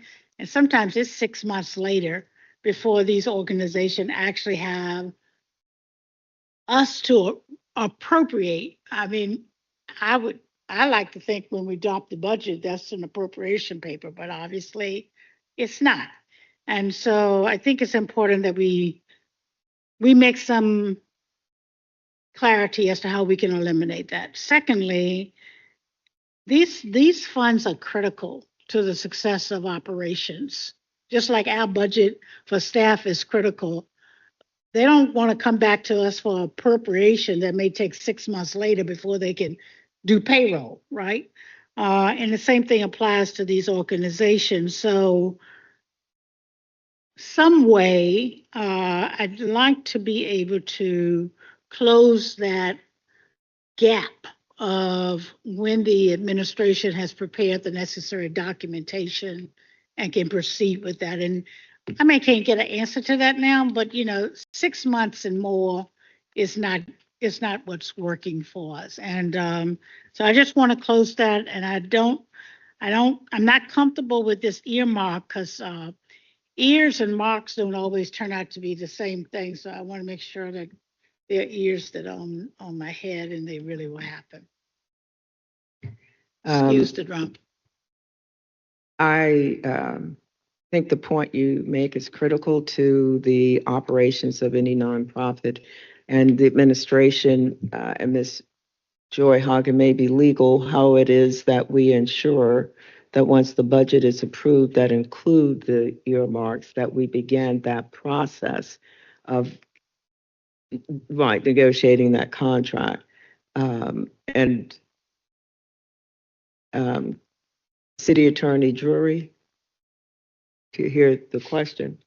we want to make sure where there are earmarks that it is not some number of months hence, which, impacts the nonprofit's ability to get underway with servicing as soon as possible, that it's not 6 months down the, what is it that we can do once the budget is approved with that item in it and that earmark delineated so that we can move to get the contract underway with that nonprofit?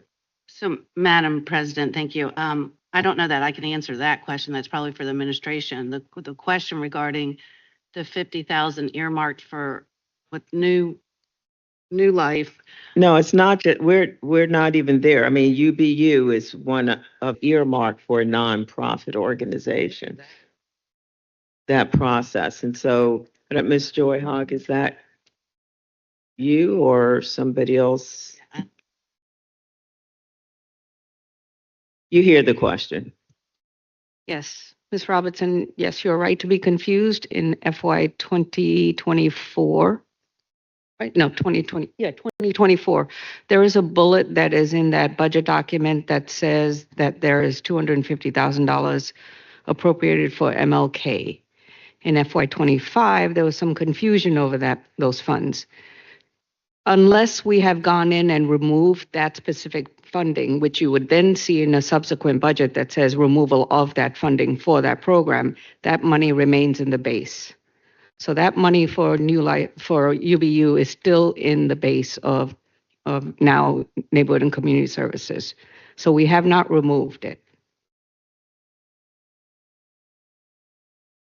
And Yes, Councilwoman. I appreciate that, and I trust that, you guys know what you're doing as far as my question to you as well is that reappropriation when it is buried into the non-departmental or within another department, and whether or not it requires coming back to council for an appropriation, because when it does, it tends to add, it could add 6 months or more to the process. So I'm trying to get some clarity from you as to what we need to do now so that we won't have that challenge. And you can get back with me with an answer for that so that by the time we draw up the final documents with Attorney Drury, we will have resolved that necessity for a reappropriation. So if it is in the formerly known as non-departmental, now called outside agencies, if it is called out by name, we can write a contract for that organization. We do not have to come back to council. If it is something that just says after school programming, we then have to figure out through an RFP or whatever mechanism who we're going to appropriate those funds to. Those contracts do need to come back to council. So if you want to cut off some time there, maybe it's a committee waiver. That is completely up to you all. But we will get those contracts out as quickly as possible. UBU, because it was not spelled out explicitly like that, it was called out in the bullet as MLK programming. We will probably need to bring that back to City Council for grant contract. Even under this budget right here? Unless you want to do a text amendment that says that money in Neighborhood and Community Services is for this purpose. Okay, Madam But Chair. that's exactly what we were intending to do. Okay, I'd recommend, if that's what you want to do, Councilwoman Robertson, is that we can reduce neighborhoods by 250, increase non-departmental or partner agencies by the 250, specifically say it's for UBU, and then we can elect it. So that is an option. That is the intent. I mean, I've had enough conversations now to be clear that is the intent. Okay, I just want to make sure that Yes. before I vote yes on the budget, that Yes. I am clear that it's been taken care of. And whatever that is, I just want to make sure that we do what we're supposed to do. Yes, Thank like I said, it could be either one, a text amendment, or if you want to actually transfer it to non-departmental, as long as it's spelled out. All right. Well, we need to get closure in terms of the which so that it happens. Yes. Councilwoman Jones? Thank you, Madam President. So I guess it's a point of clarity and then a suggestion.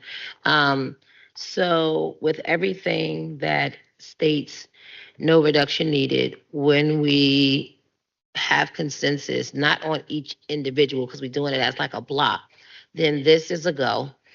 And so Ms. Robinson was asking about the money. My question is the follow-up, because some of the notes that are in here, who's taking ownership of what? So meaning if there's a block of non-departmentals, are we working with like our budget and policy staff to ensure like one person gets non-departmental, one person gets maybe council members, one person gets parks or whatever, just so that it doesn't get stuck in a car, in a log, you know, and to be able to keep things moving. And we can also have a record and track all of these because someone's name might not be on here does not necessarily mean they don't support it. And to alleviate, I mean, to expedite the time, you know, us voting does not negate that people don't support certain items because it's one person's name on it. Sure. Councilwoman Jones, thank you. Mrs. Slatt, Yes. we would want to have staff specific assigned in our office who are then going to be working with administration to accomplish what Ms. Jones has described. So we make sure there's no lapse, there is follow-up there. Absolutely. Okay. 100% agreed with Ms. Jones's comment. We absolutely plan to do that tracking on the back end with our staff. We've been lucky to be able to work with the administration to fully flesh out a lot of these proposals, and we will continue to follow the lead there, both from the investments side of things as well as the policy discussions we're having so that we can make sure they're fleshed out appropriately. Thank you. Our Councilman- liaisons. I was just gonna say, and include our liaisons. Yes. Thank you. That can be the case. I'm sorry, Ms. Joy Hogg. So it looks like item 2, item 4, and I'm not sure about item 10. Those are transfers within the FY25 budget. You will need a reappropriations paper for that. We are planning on coming back with the reappropriation paper later on after this budget process is done. We can include it as part of that. Thank you. I'm understand Councilmember Gibson. Thank you. I guess I'm trying to understand how this consensus is working. Could you, just for clarity, identify the folks, like how we're getting to the 5 on these items? Again, I think a vote would add more clarity and transparency to this process. I want to ensure it's clear. So the question is,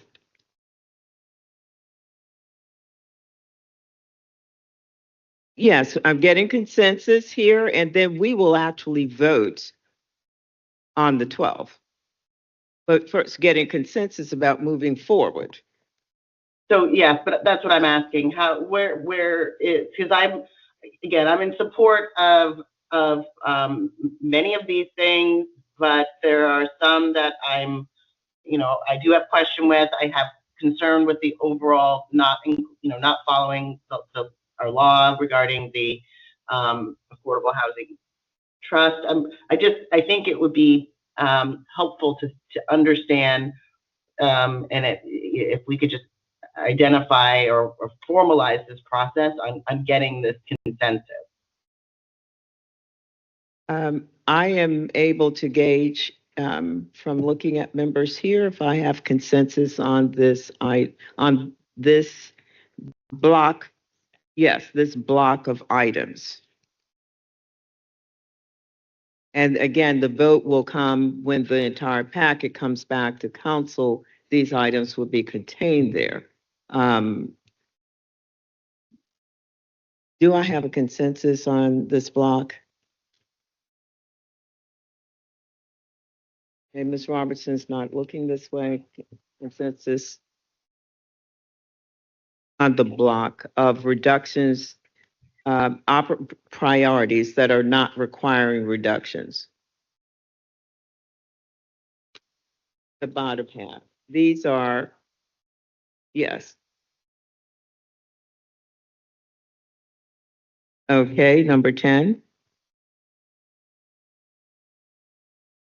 Okay, those were the rental inspections.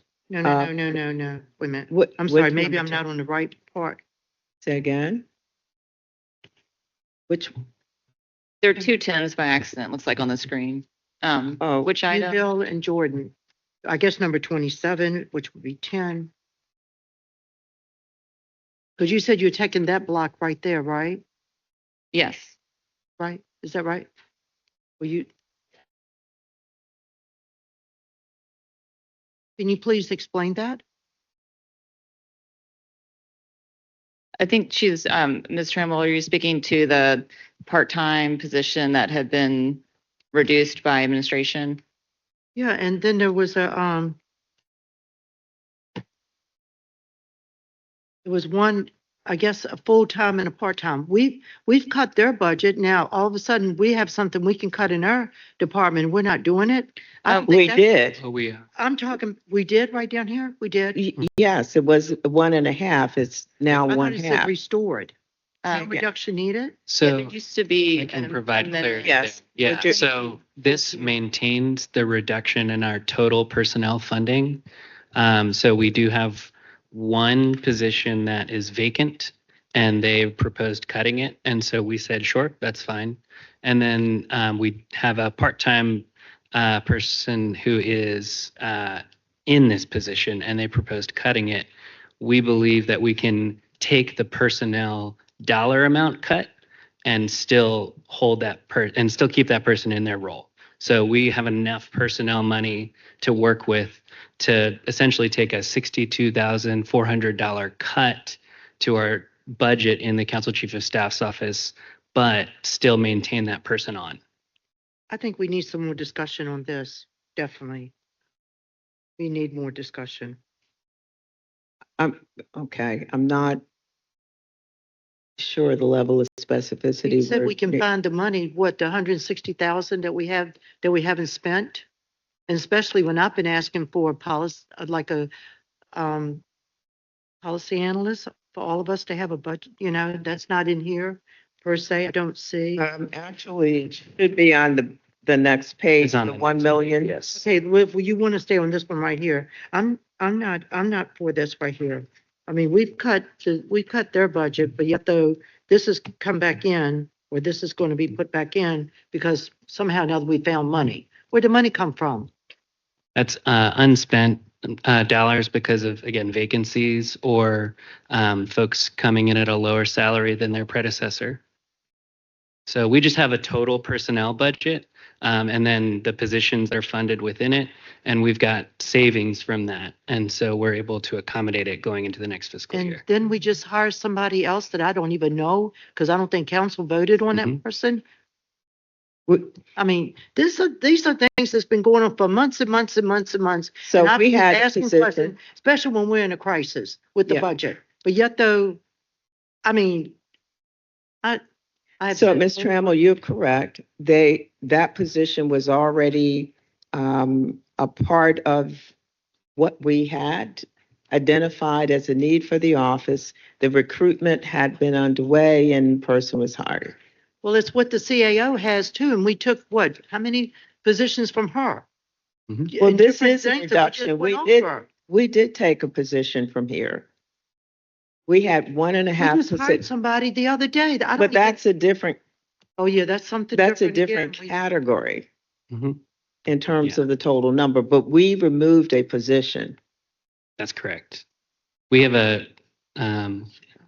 close to a 30% vacancy rate in the Council Chief of Staff's office.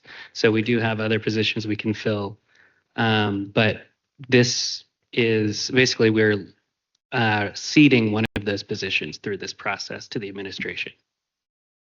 We're foregoing, yes, removing one. and Yes, leaving removing that one. Councilmember Lynch? You're moving on.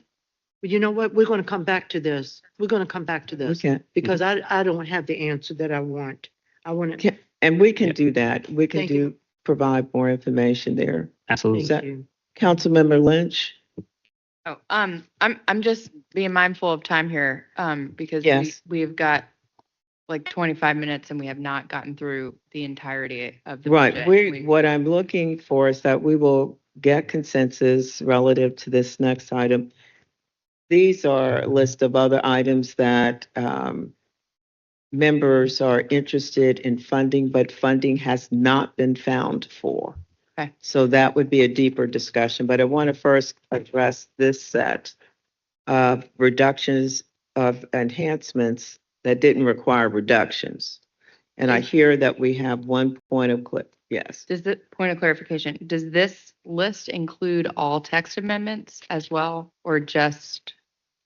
I see a text amendment reference here, but I don't see that If we we're have. missing it, it should include. Yeah, so we are missing a couple of text amendments. That's I believe we're going Okay. to get to text amendments. You had some that you had submitted Mhm. afterwards. What kind of text amendments are you? Because there's nothing that was submitted here. We do have, so Okay, would so say- this is not inclusive of those text amendments. yes, if you're referring to the that's a family separate- crisis funding Yeah. for SNAP replacement, is that SNAP correct? replacement. Yep. Working collaboratively with RPS. Okay, on that is audit. not included here. Those would be text. And so those would be for discussion. They have never come forward as a submittal from you.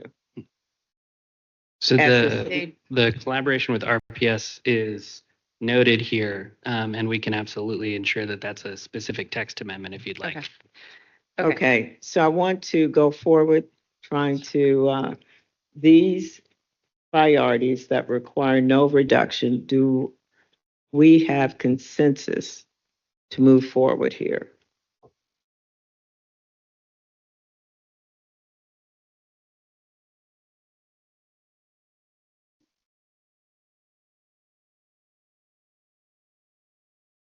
So, Have you- so just a point of clarification, for how to write that, this has got to translate into an ordinance.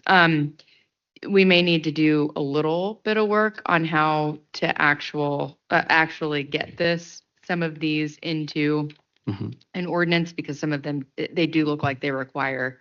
Right, but reductions in that's the way that where we I'm bring- looking, that will work with the city attorney to ascertain which and what. This is, Madam President. Yes. This is the first time I'm seeing this, so I can, I mean, it looks like we're gonna have to reduce some budgets to increase. I'm not even understanding all of it, so I would probably need to work with the interim CAO and the budget director to see if Yes. we can accomplish this. Yes, absolutely. Absolutely. Okay. So relative to these, there appears to be consensus, but there's obviously more work to be done. And then Ms. Lynch has two items that I'm not sure where they've been sent, that they would need to get on the table for a discussion as well.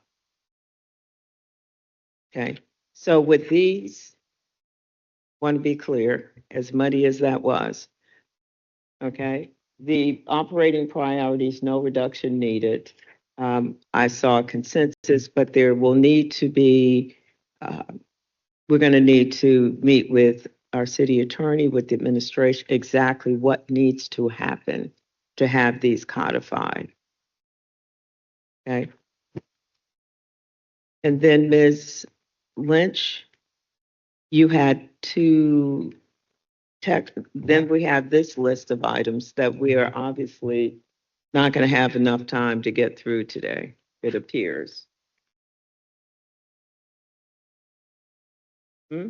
This is a list of all the other items that people proposed funding.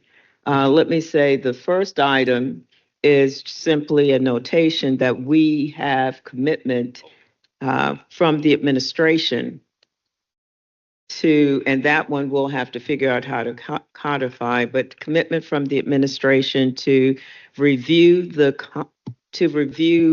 how it is that we will ensure that individuals who are providing service to the city in the capacity of janitorial and security are able to have the same minimum wage that we offer of $20 per hour by doing a couple of things. They're going to go back and look at whether or not continuing to contract is an option, whether or not it might be better to bring that in-house is an option, looking at any legal concerns relative to contracts we currently have, but coming back with a proposal for how it is that we move to ensure that those individuals who work in those entities, whether again they remain in contract or decision to work for the city, and a plan for when it is and how it is that we get underway with whatever the model that has been determined. And that is, we should have that captured someplace. But that's not leaving out there. That is a commitment I think everybody has made here. Correct?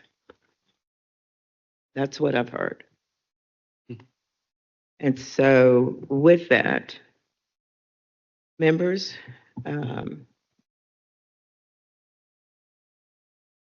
Ms. Alba-Bacher. Thank you, President Newbill. Regarding the $20 an hour for contracted workers, I understand what you said about exploring it.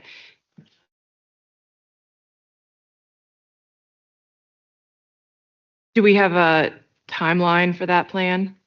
I didn't know how long it will take, but I've had conversation with the administration, but we're looking to have that be Ms.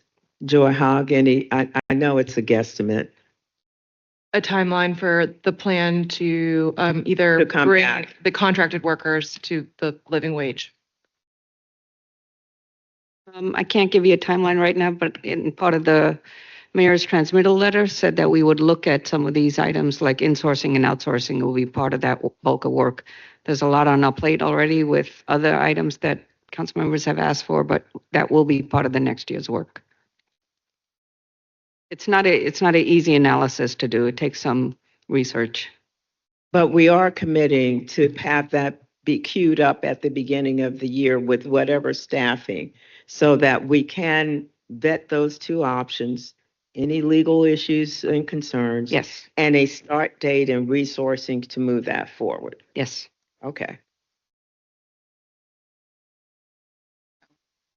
Okay, so given where we are, is there, Vice President, sorry, then I'll come back to. Thank you. We're going to Yes. have to close out. So just acknowledging that the $20 item is the one that has the most consensus within this sheet where we have not identified where we can pay for it, which means these things would not be in this current budget. And we have 50,000 remaining that had not been identified for for a use. I'm sure this is not enough money to help the finance department administration, but would we consider, and I haven't discussed this with anyone, just based on what I'm hearing, earmarking that 50,000 to go towards helping do that analysis for bringing folks in-house or how we can try and get people up to that $20 living wage.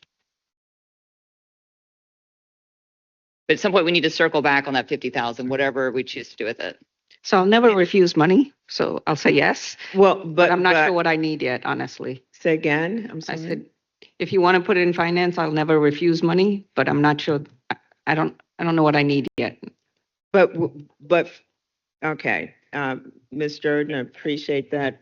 Idea retracted. No, I'm not suggesting retracting. I appreciate it. But if it is, we're going to go that route, then we want to queue up immediately because then you can contract with, and I want to say this because you all have been working, Ms. Joy Hogg, Ms. Megan Brown, you on, speed dial. And so I know it has been a tremendous amount of work and effort. I am not underestimating that in the least. So I'm not at all trying to suggest anything different, but it is with this that we're wanting as soon as possible. And if this can be helpful, then, so I'm not taking it off the list. With that, you do have an unexpended $50,000 to consider.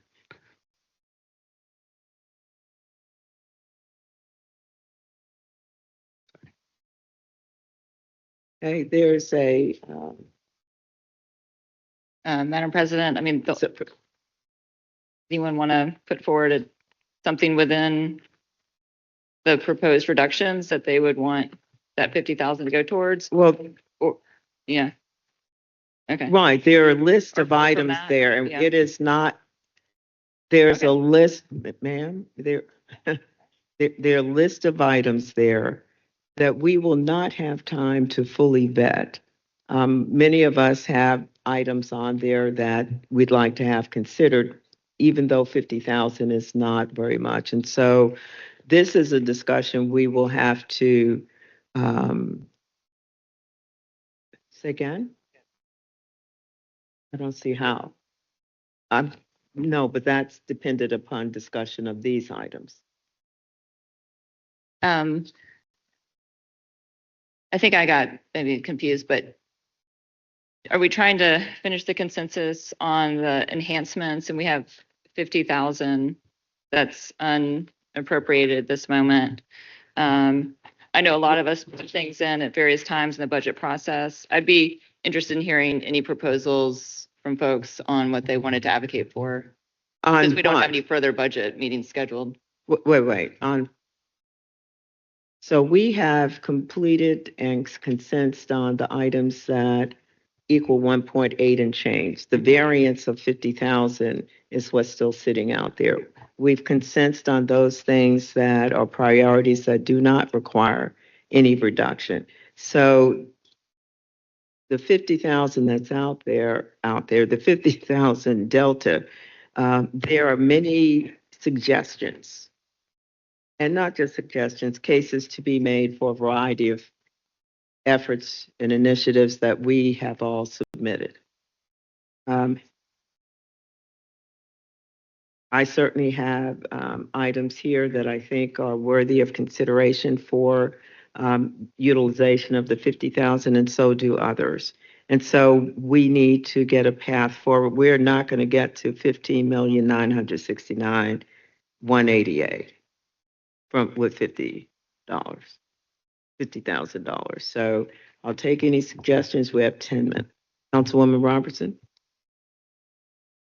Madam Chair, I think $50,000 in the scheme of things is too much discussion right now. I think we can easily find a way to spend that. And I would prefer that we move forward with this long list of $15.9 million that we're not going to find funding for, so that we can finalize this budget and we can get these amendments to the attorney so that she can draft up the legislation that needs to be done. And we can consider that we do not need to have another work session. Either that, or we need to take a break and recognize the fact that we haven't finished our work. And, these are $16 million that we need to find a way to come to a consensus that there are things that we will consider in some form or the other, but certainly 50,000 ain't even talking about addressing this. So let's put that 50 in the bank. It's not money to do something with, but right now we got a bigger conversation to resolve, and I'd like to move forward with resolving that so we can get this information to the attorney. Okay, so the proposal is to have the 50 remain as an option, an opportunity. We've heard one recommendation from Vice President that it could be put towards the analysis that we're wanting to get done to make sure that that gets fast forwarded. Councilmember Lynch did, and then Councilwoman, so banking it, right, allows us to look at options. That could be one or something else for a later day to discuss.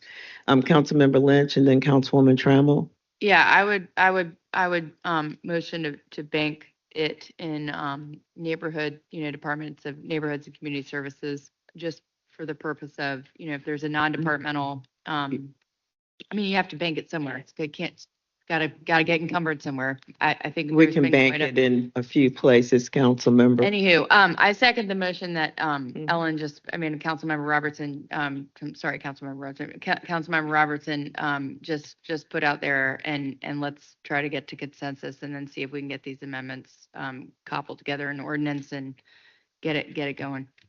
I would suggest that we bank it in a place that we can come back and decision how it gets used as opposed, because that makes the decision already.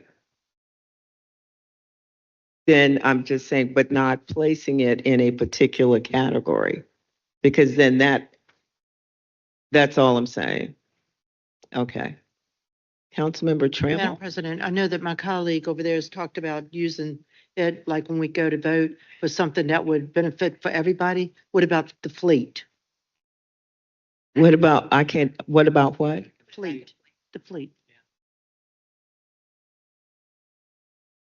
Don't you think Yep, so? so we could absolutely reduce our Vehicles, the reduction vehicles. for the I'm fleet. sorry. Yeah, Would you say? we could absolutely He do was that. speaking to your recommendation. Thank you, Mhm. thank you. Yeah, if that. Okay, members.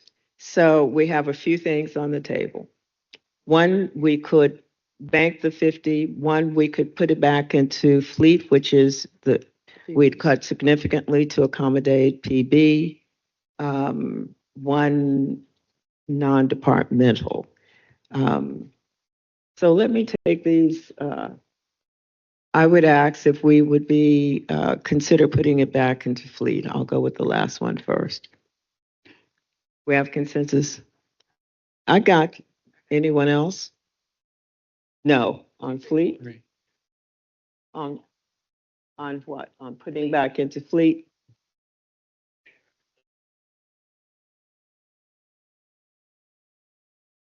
Okay, so then I'm going to ask that I'm going to ask that we put this in a non-D bucket, and we'll come back to this for discussion, because we have several things that people would like to see, and we can make the case at some other point. Okay?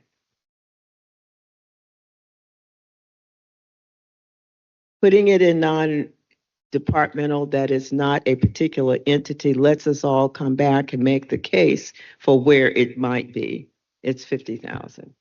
Can I get consensus on that? Yep. We're not